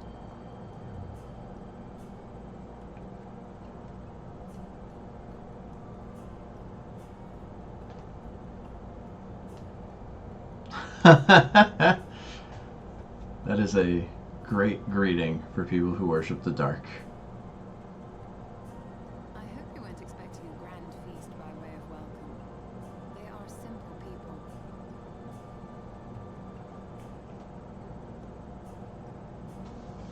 Now, I would hear of your travels away from prying ears. Come.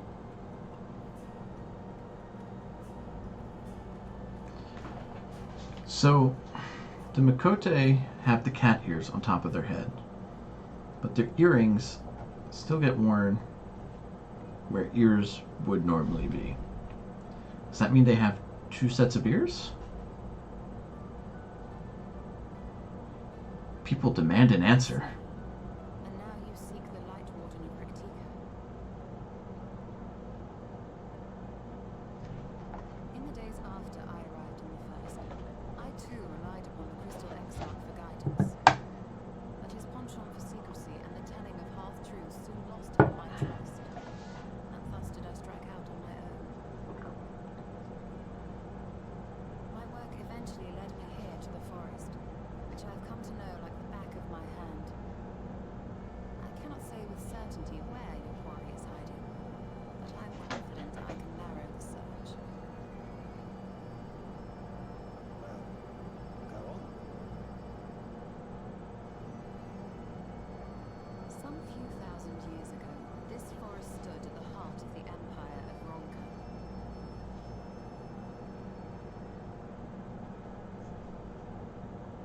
A great many relics of that civilization can still be found to the east in Ixmaya. Or rather, could be found, were the area not fiercely guarded. Fiercely guarded by whom?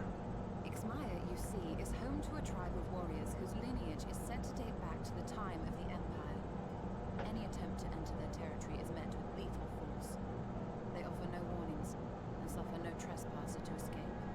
Oh, that's fun. Needless to say, my every attempt to survey And they the all area wear high heels. Mayhap the warden hideth there, full knowing none may approach it for fear of these protectors.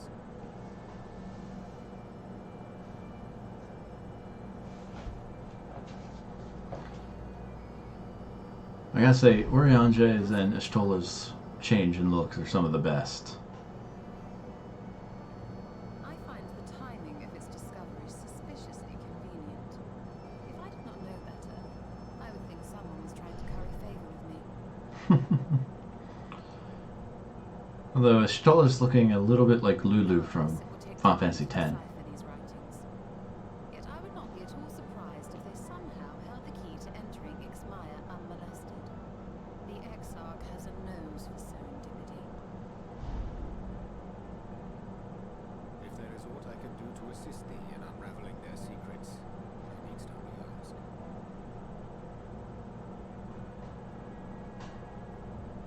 Thank you, Uriange. I may well take you up on that offer. Like, see what I mean? Her While we set to earrings work, I are suggest you take a tour of the city. where our ears would be. Should you be in any doubt as to Yet the clearly, origins of she your has role 2 more in ears up here. darkness, the people here will surely cure you of it.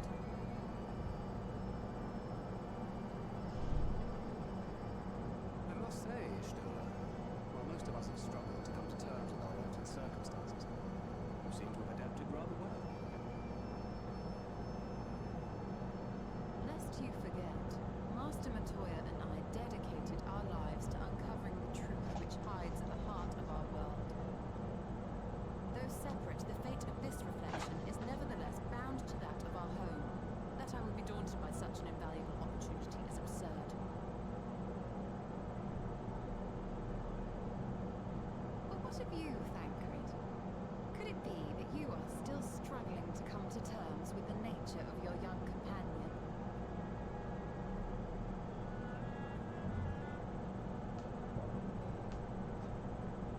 My struggles are none of your concern. Someone just got kicked in the nuts. Thus, and in Metaphorically speaking. what now? Perhaps you left more of yourself back at the source than I assumed. If you'll excuse me. I said good day, sir.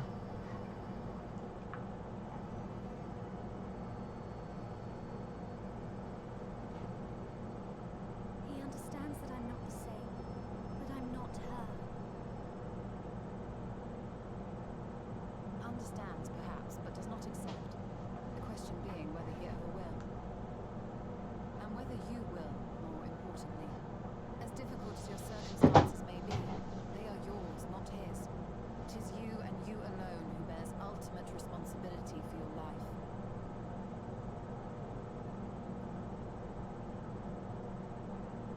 I mean, that's true for any of us, I guess. But you need not make any hard choices now. Why not go and get some fresh air, clear your head?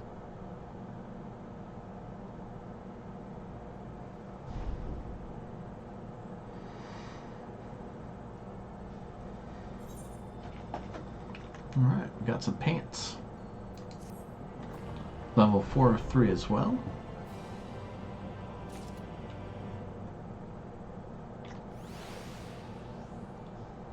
Let's see. Oh yeah, way better than our current gear.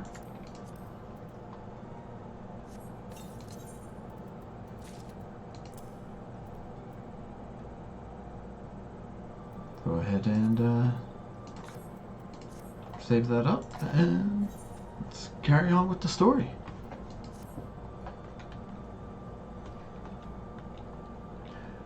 I am not indifferent to Thancred's troubles. Nevertheless, I will not apologize for holding him to a higher standard after all these years. He has ever been a man of considerable resolve, and that is what I will continue to expect. Though it heartens me to know that some of us remain ourselves in spite of our present circumstances. I can but imagine how Alice and Alphinaud have changed since arriving here in the first.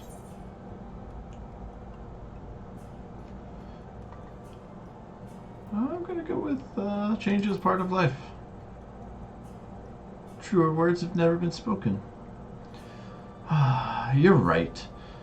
And after my untoward remarks to Thancred, no doubt he thinks I changed for the worst. I will have to speak with him later. Returning to the matter at hand, I really must begin work on deciphering this tablet. In the meantime, perhaps you should take a look about Slitherbow. If there is anything you need, pray speak to Runar at the plaza.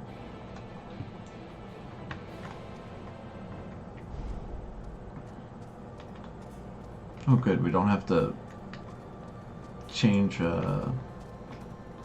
screens over and over again.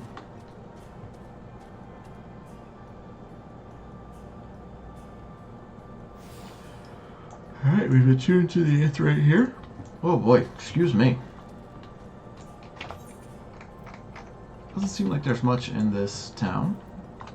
So we'll just continue with the main story.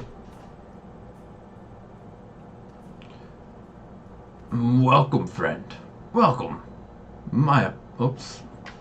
Tell me, what is your name? From where do you hail?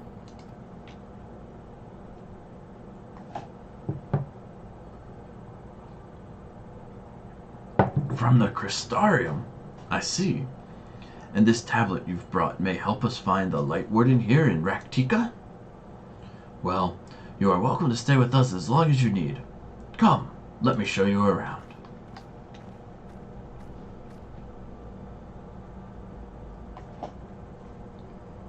Would it be alright if I joined you? Of course, of course. Anything for the guest of our dearest Master Matoya. Thank you. She means a great deal to the Knights Blessed, doesn't she? If not for her, we may have all perished in the great fire. With our priests slain and our homes in ruins, we were at the mercy of the Sin Eaters.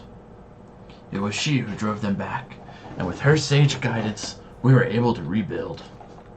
Before long, she became a central figure in our community, a great oak within whose shadow many have come to find solace. That is not to say there were not those hesitant to grant an outsider such authority, myself included. Perhaps it is the smile in her eyes when she speaks of the sunless sea. I feel whole again. Now that she is with us, I have no doubt the others feel the same. She is as much a part of the Knights Blessed as any of us, and we are grateful for all she does in service to the dark. But you did not hear this from me, yes? Now, you should know there are certain customs we ask guests to adhere to, so long as they reside within Slitherbow. To show reverence to the dark? In a word, yes. But fear not, it is not too involved. Let us begin with something simple. Follow me.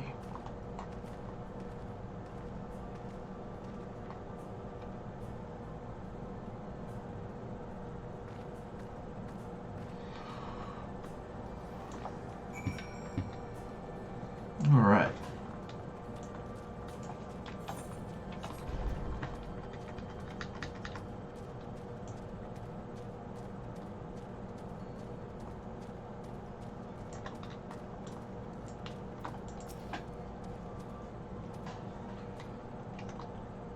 Should you see any of our people come to this chamber, they have likely returned from a journey beyond the borders of Raktika.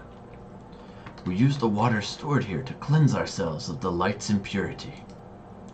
A simple and perhaps peculiar custom, but is one of our most important. Would you two kneel for just a moment, that I might rid you of the light's impurity?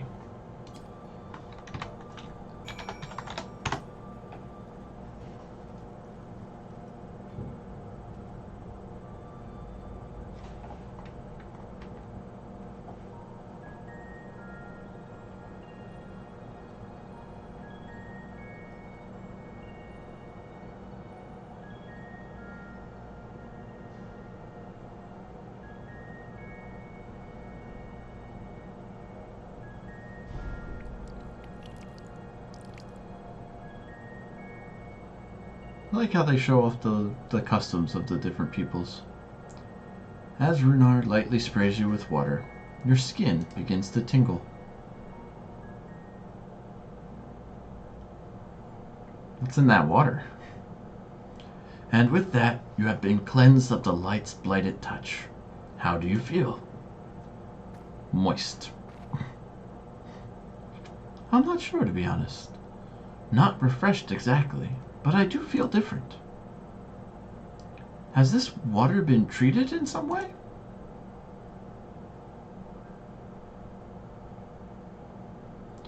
Only blessed by our priest. They are practicing the arcane arts.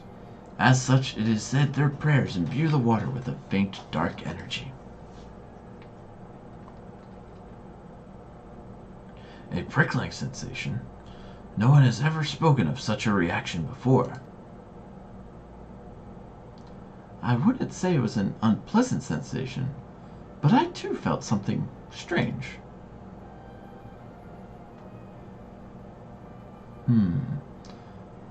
The dark aspect of this water should have no discernible effect.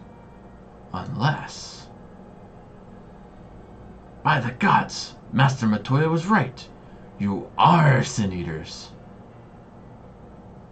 I jest. What you felt was likely no more than the chill of the water. I like this guy. Perhaps now would be a good time for you to acquaint yourselves with the people of Slitherbow. For that, I must teach you a customary greeting.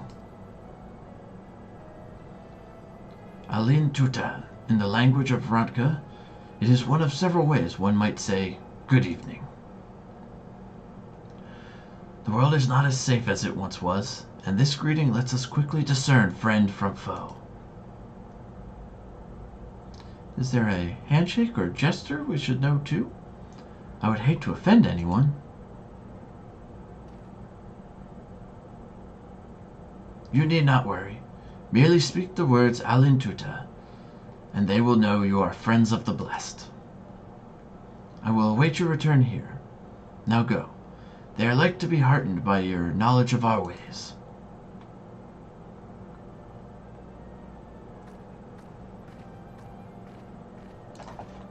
Alright. Let me go ahead and type that in.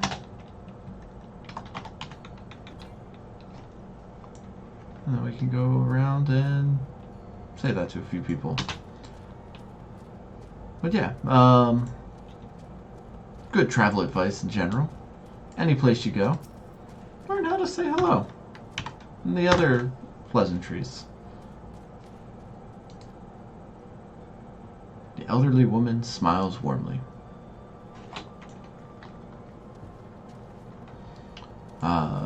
Yeah, knowing how to say hello, goodbye, thank you, please. They're all just good ways to get you in with the people of the area you're traveling to. Ah, a newly come traveler. Alin Chisi, and welcome to Slitherbow. You must forgive us if we seem strangely reserved. We are a quiet and taciturn people. Silent and serene as the sunless sea, the quiet makes it easy to discern the presence of eaters and other dangers here in the woods.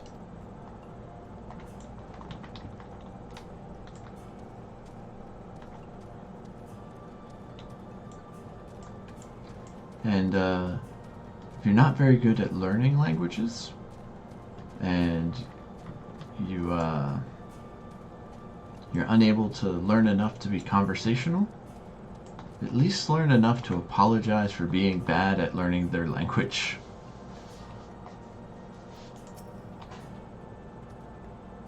At the very least, you'll get a chuckle out of somebody for butchering the sentence that you are sorry that you don't know their language that well. Oh, whoops. I just talked to him. I didn't use the phrase. Alin Chisi. Welcome, friend. I take it you will remain in these woods for some time, yes? Be wary of these woods. You will find poison in near everything you see. But fear not. Our medicinal tea will keep you healthy. Ask, and it is yours. So, pretty big difference. between when you just talk to them and when you say their hello phrase.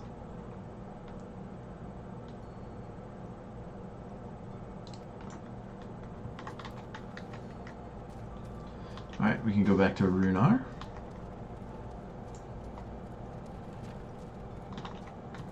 I'm sorry. Is that minion named a Wiggly Pootersnoot? No, that's the name.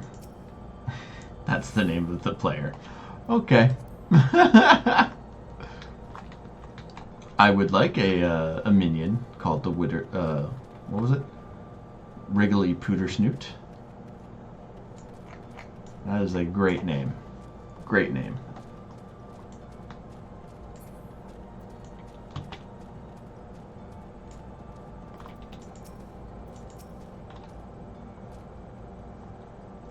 Everyone was so kind and gracious.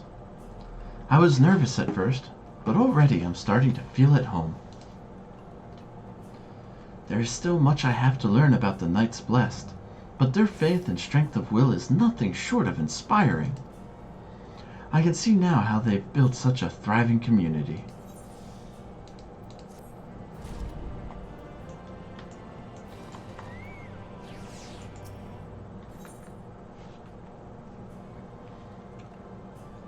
New belt at 403. Alright. Better than what we have.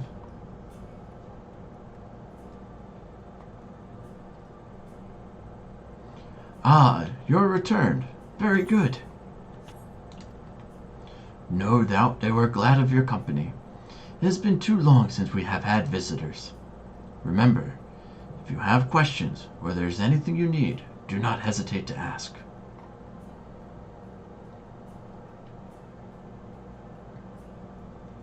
Speaking of which, we must arrange food and lodgings for your stay. As friends of Master Matoya, we cannot ask for payment, but if you would be willing to lend a hand, it would be my pleasure. Someone's going to give you free room and board. You definitely helped them out. We are fortunate indeed to play host to such generous souls. The task I have in mind is simple enough. All I ask is that you take a jug and water the crops in the square.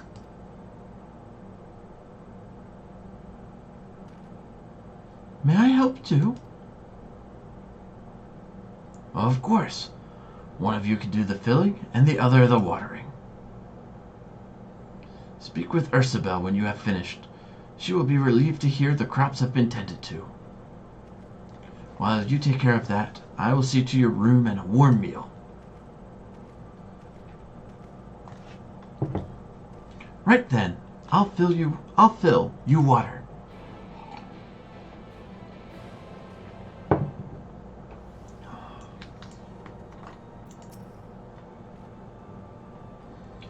This was the only jug I could find which was small enough to lift, but I'm afraid there's a crack in the bottom. You'll need to hurry to the garden before all the water leaks out. Okay, 45 seconds to complete the task. Alright, off we go. And I can't run with it, so that's fun. Alright, well at least it's not far. 45 seconds is substantial. You have watered half the plot. Fetch another jug of water to take care of the rest. Alright. It's a little silly, but if it gets us further into the story, we'll do it. Was there enough water for the plot? Only half? I see. Well, let me refill the jug for you. Yeah. Oh, 30 seconds. Still can't run. But at least the plot's right where we left it last time. And it didn't take us nearly 30 seconds to get the first one, so this shouldn't be a problem. The whole plot has been thoroughly watered.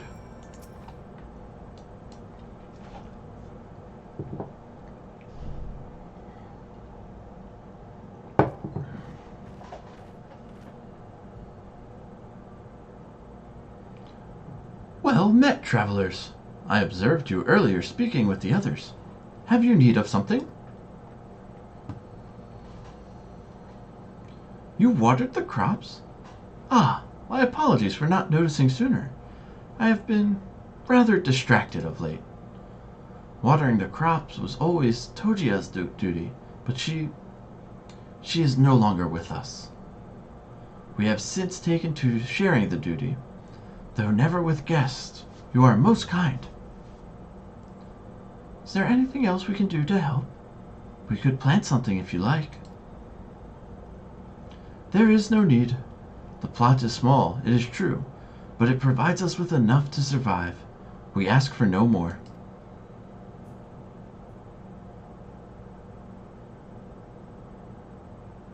I don't know how you manage. Have the blessed not considered leaving? Life would surely be easier almost anywhere else.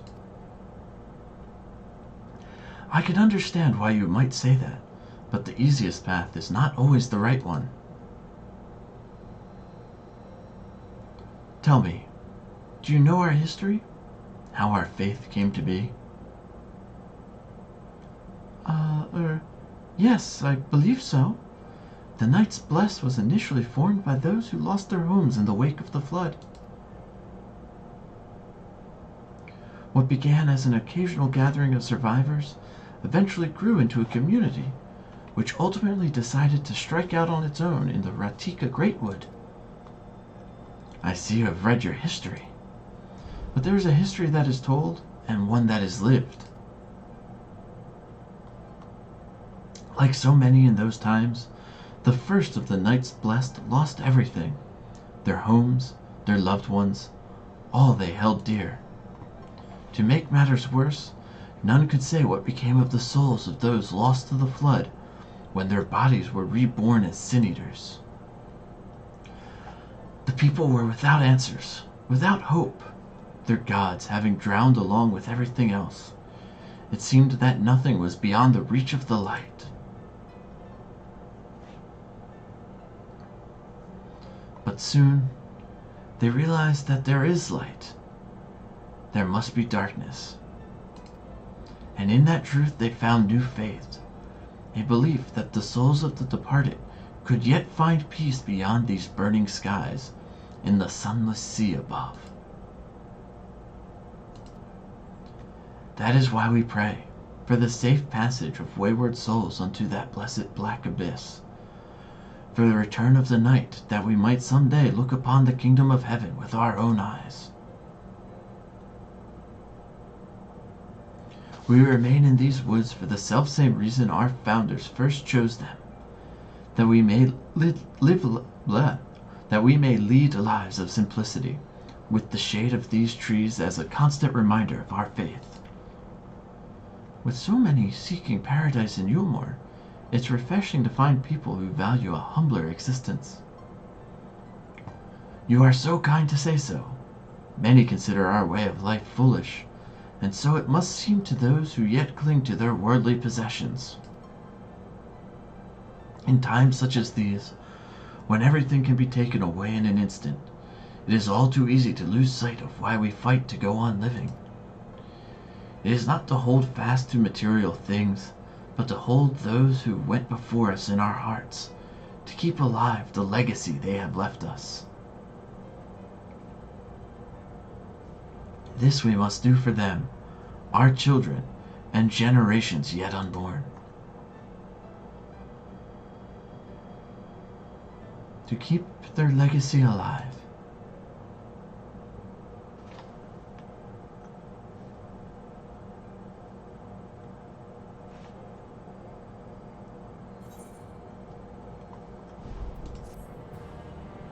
Right, new belt.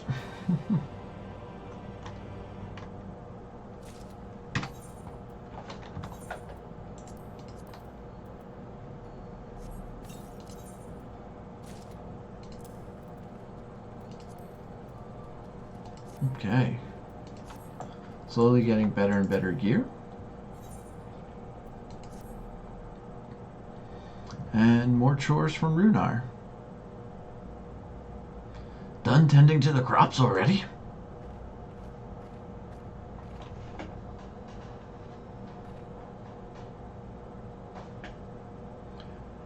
Very good. It should not be long before your room is ready. Runar! Oh, well, I gotta keep the voice.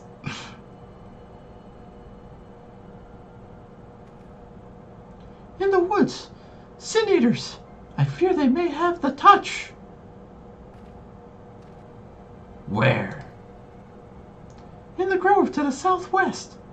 For mercy, they've yet to wander any closer to Slitherbow.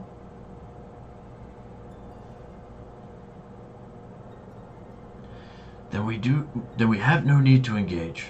Inform the guard that no one is to set foot outside the village until they have moved on. But sir, what of Tordia's heartstone? It must be retrieved before the service. Of all the times for sin eaters to appear. Are you just going to leave them alone? Under normal circumstances, we would not hesitate in striking the beast down. But if they indeed have the touch, I will not risk them corrupting one of our own. What was that you said about a stone? A few days past, Tordia, a child of the Knights Blessed, was slain by the Sin Eaters. We succeeded in retrieving her body, but in our haste we failed to notice her necklace was gone. Strung to it was a pendant of jade, her heartstone. All of the Knights Blessed are given such a stone at birth. It is the most valuable possession one can own. It is custom to present the heartstone of the deceased at their funeral, as an offering to the heavens. But now...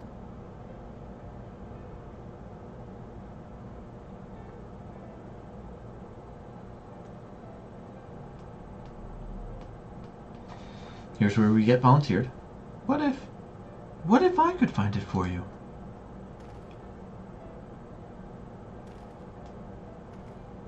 I have experience fighting sin eaters, and the light's corruption does not touch me like it does others. Master Matoya called you Minfilia, did she not? Are you truly the Minfilia, descendant from the Oracle?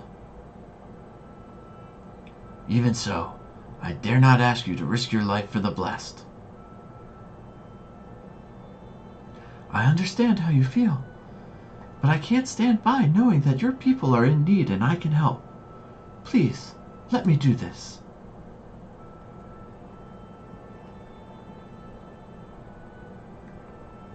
Very well.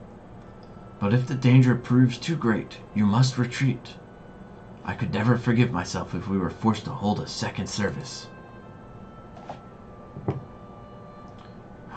I nearly forgot about Thancred. What if he returns before I do?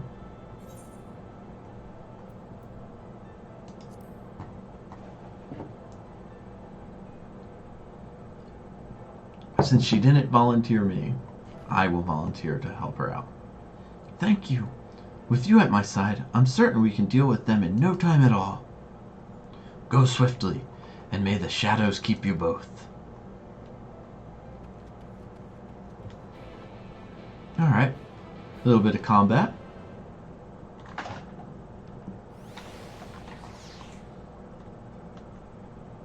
Where am I heading? This way. Alright. I think this calls for a mount. It's our unicorn friend. This is a dead end. Okay. Okay, we're going out and then south. Okay.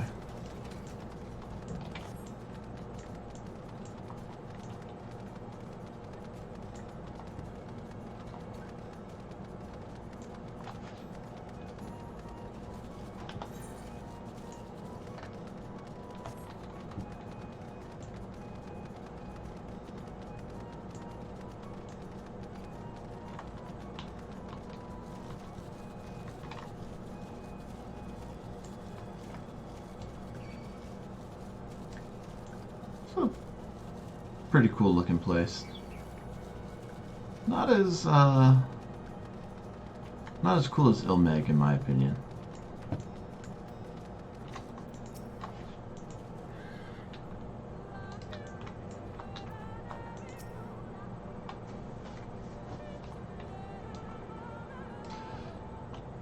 It is the unfortunate thing about the mounts is that it does change the music that's playing. So you end up in a situation like in Pokemon where everybody instantly recognizes the bicycle song. Some of the route songs are a little less familiar. There! The Sin Eaters! Oh, piece of cake. Alright, a little bit more difficult.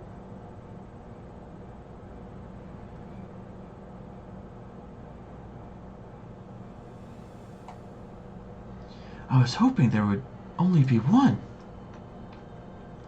There's no way we could search for the stone without dealing with them first. Yeah, let's get to it then.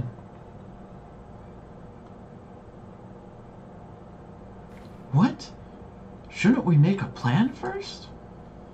Though, there are only two. I'll draw one of them away. You can deal with the other.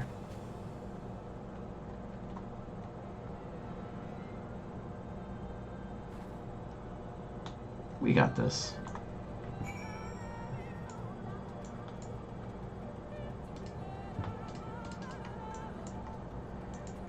Can't actually target it until we get into the area.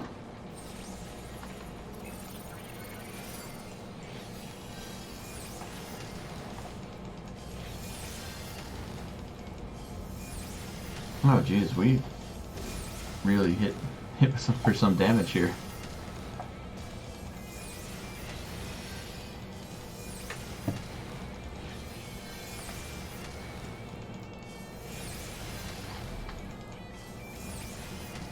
These guys used to be a mini boss.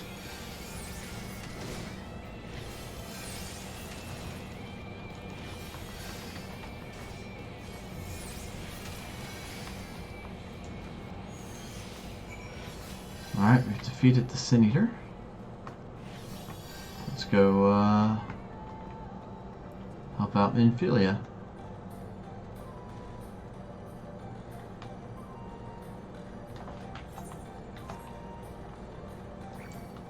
Not too far away.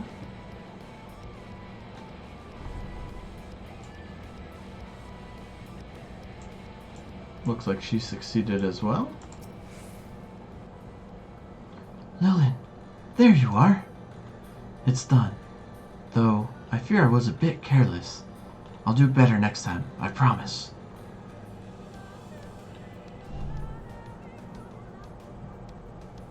If only one of us was a healer of some sort. I'm fine. You needn't worry about me. More importantly, we have to find that Heartstone. They said it was made of jade, right? I'll search over there in the brush.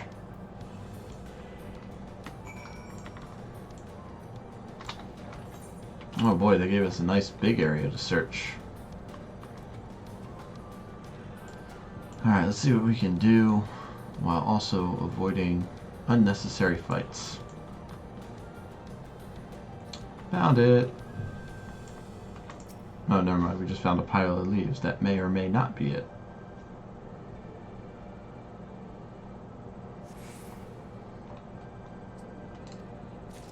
Alright, we found it.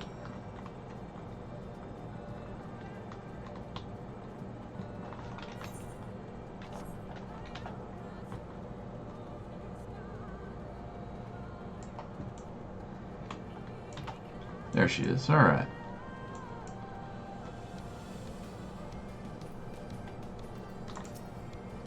Let Minfilia know.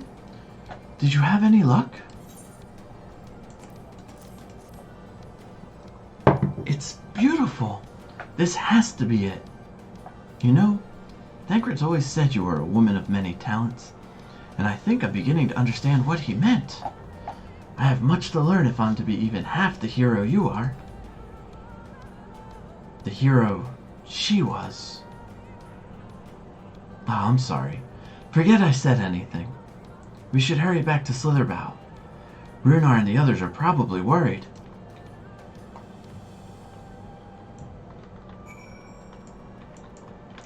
Well, rather than run back, I'm going to take the lazy way.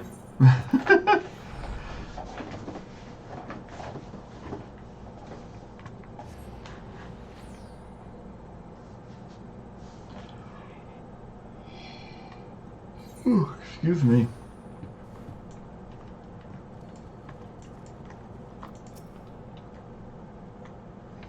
Thank goodness you are safe. I had begun to fear the worst. We weren't even gone that long.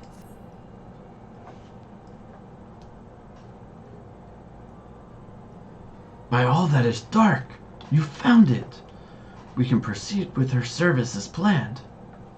These blessed gems serve not only to protect us in life, but to guide our spirits unto the sunless sea in the hereafter. Even should we be felled by the Sin Eaters, so long as these gems are recovered, our souls are ensured peace in the dark.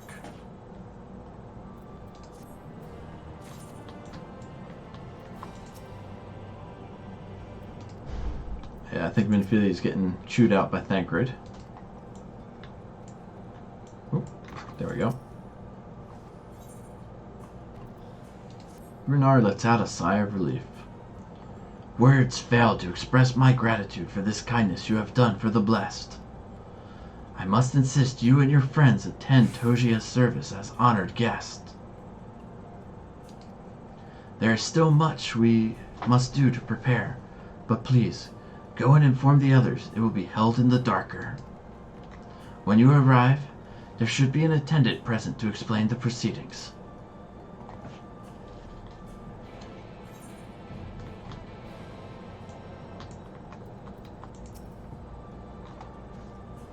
Lillian and I learned so much about the Knights Blessed while you were away, and we helped them recover a lost heirloom out in the woods.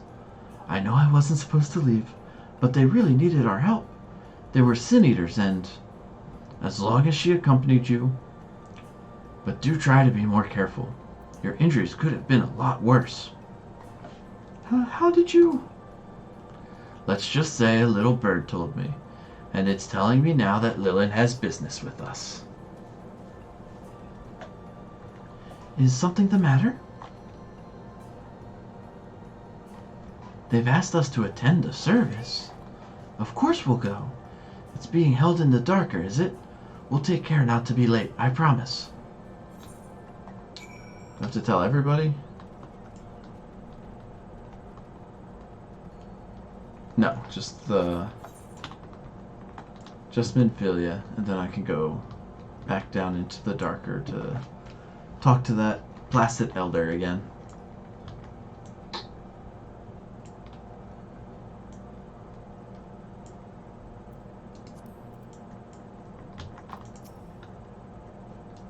Oh no, this is a different place. The elderly woman hands you a candle. She then points over at a nearby corner where you might place it.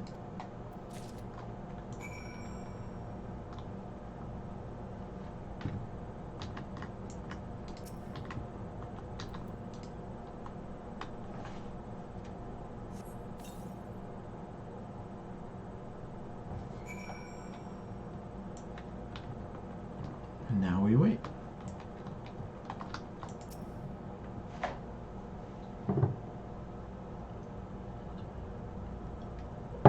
Oh man, I really hope that this is a talking cutscene. It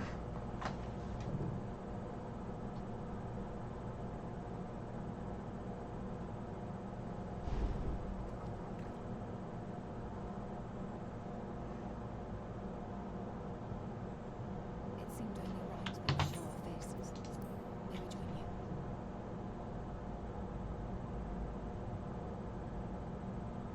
That medallion's badass too.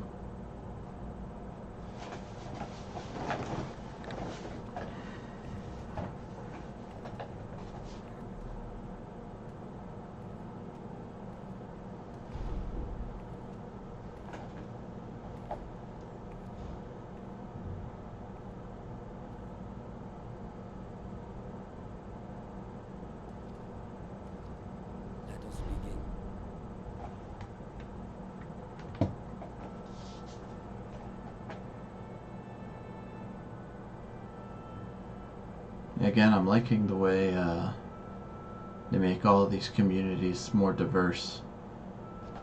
Thank you all for coming to pay respects to our fallen lord. In the previous expansions, every area was sort of dominated by one race. We shall remember her always as Menine. Let us each take a moment to offer her our prayers.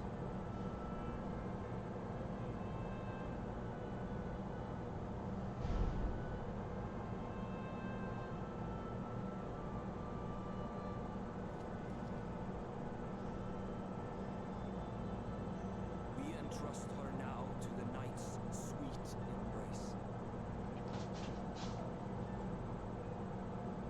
In darkness will she be free from pain and suffering, now and forevermore.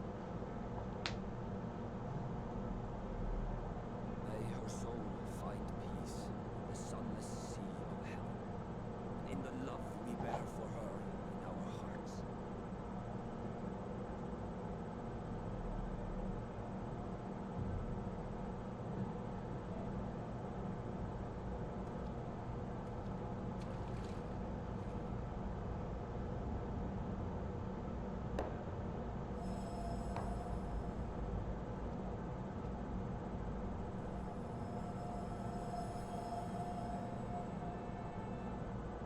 That vessel represents the night sky, the sunless sea of heaven.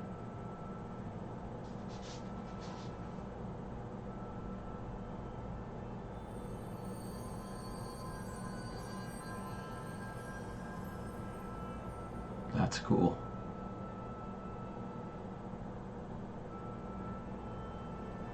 A beautiful scene. They really upped their game for this this expansion. They continue to be impressed. Call upon you now, O bringer of shadow, to lead this gentle soul into the sea. We call upon you, O warrior of darkness, to deliver her unto paradise everlasting.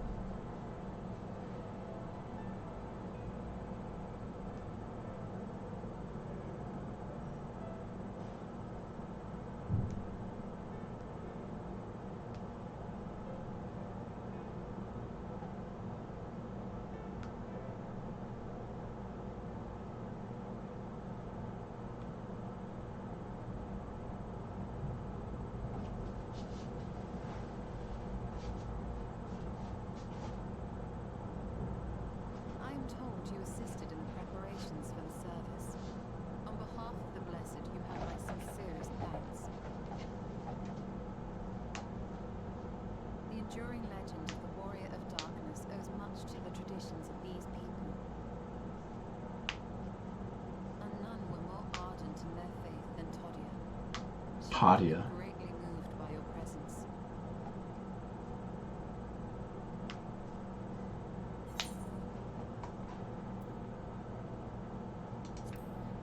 Yeah, we're pretty humble.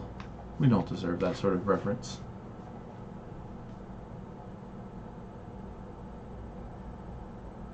You might not deliver her to the heavens, but if you could deliver the night sky to her people, the real night sky, it would be the next best thing.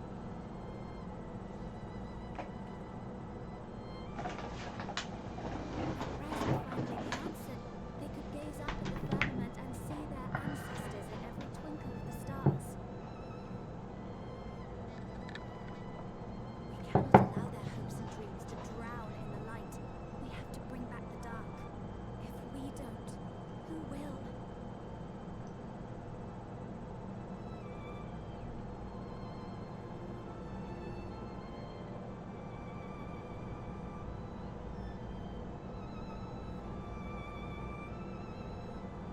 Forgive me, thinking of all those we have lost.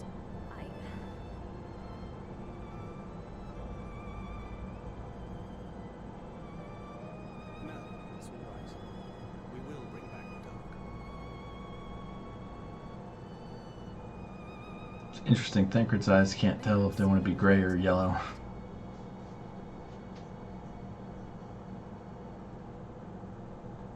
Orionje and I finished deciphering the tablet, and its contents were most illuminating. Let us reconvene in my chambers. We have much to discuss.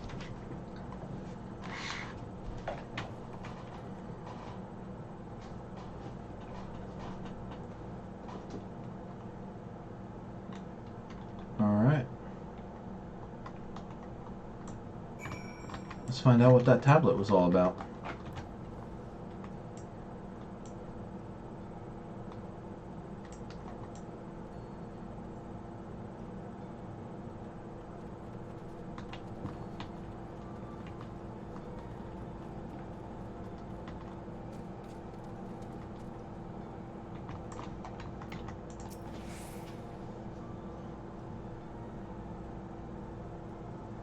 Good.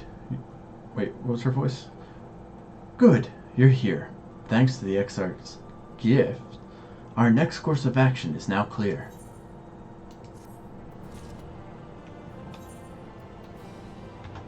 Alright, so we've got gloves of 400. These will give us gloves of 403. I'm gonna not use those. It's not that big of an increase. And since these are unique, they tend to have slightly better stats than these high quality items that we are getting from the chest. So we'll just stick with what we have.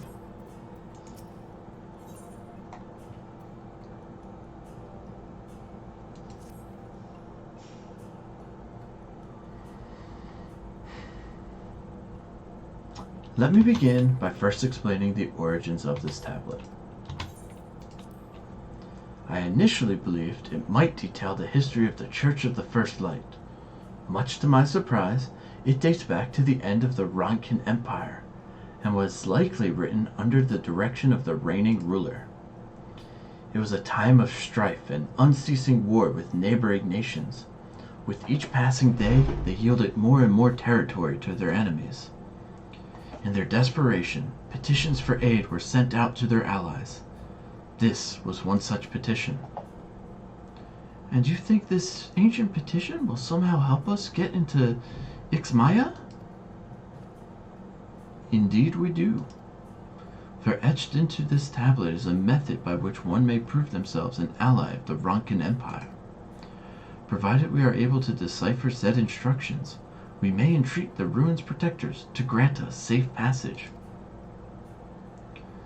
The problem, however, is I presently lack the resources to decipher them in their entirety. We have but one recourse. There exists a stone monument inscribed with ancient Ronkin text and translations into a more modern dialect which came into use after the fall of the Empire. I am confident it will suit our purposes. Where can we find this monument? Here, in Scythia, quite close to Slitherbow, in fact. The good news ends there, however, for it is in the possession of a rather radical faction of dark worshippers, the Children of the Everlasting Dark. If I am to study the monument, I must infiltrate their encampment. I have no intention of taking longer than absolutely necessary, but I will nevertheless require time to transcribe the text I need. To ensure that I have enough, I am afraid I must ask you and Thancred to assist me. And before you even ask, the answer is no. If we're to remain unseen, our group must be as small as possible. All right. I'll stay here until you return. We won't be long. If anything should happen, you keep her safe.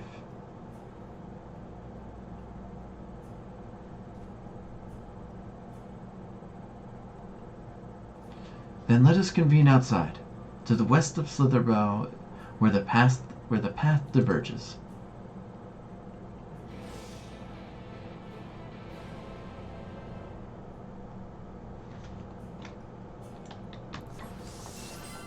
Oh, what did I hit? I did deployment tactics. Whoopsies.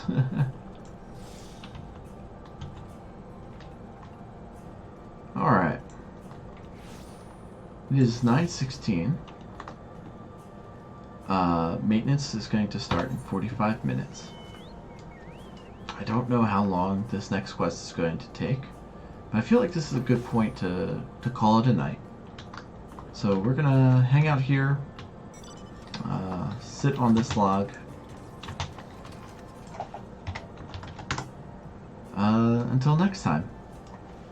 Thank you for joining me. come by tomorrow night. We'll be starting our playthrough of Oxenfree, which was voted on by you guys. We'll then be taking this coming weekend off, as I'll be out of town. So after Tuesday, the next time I'll be on is the following Tuesday. So I hope you all enjoy your week. If I don't see you tomorrow, hopefully you'll join me for Oxenfree. Thank you, and good night.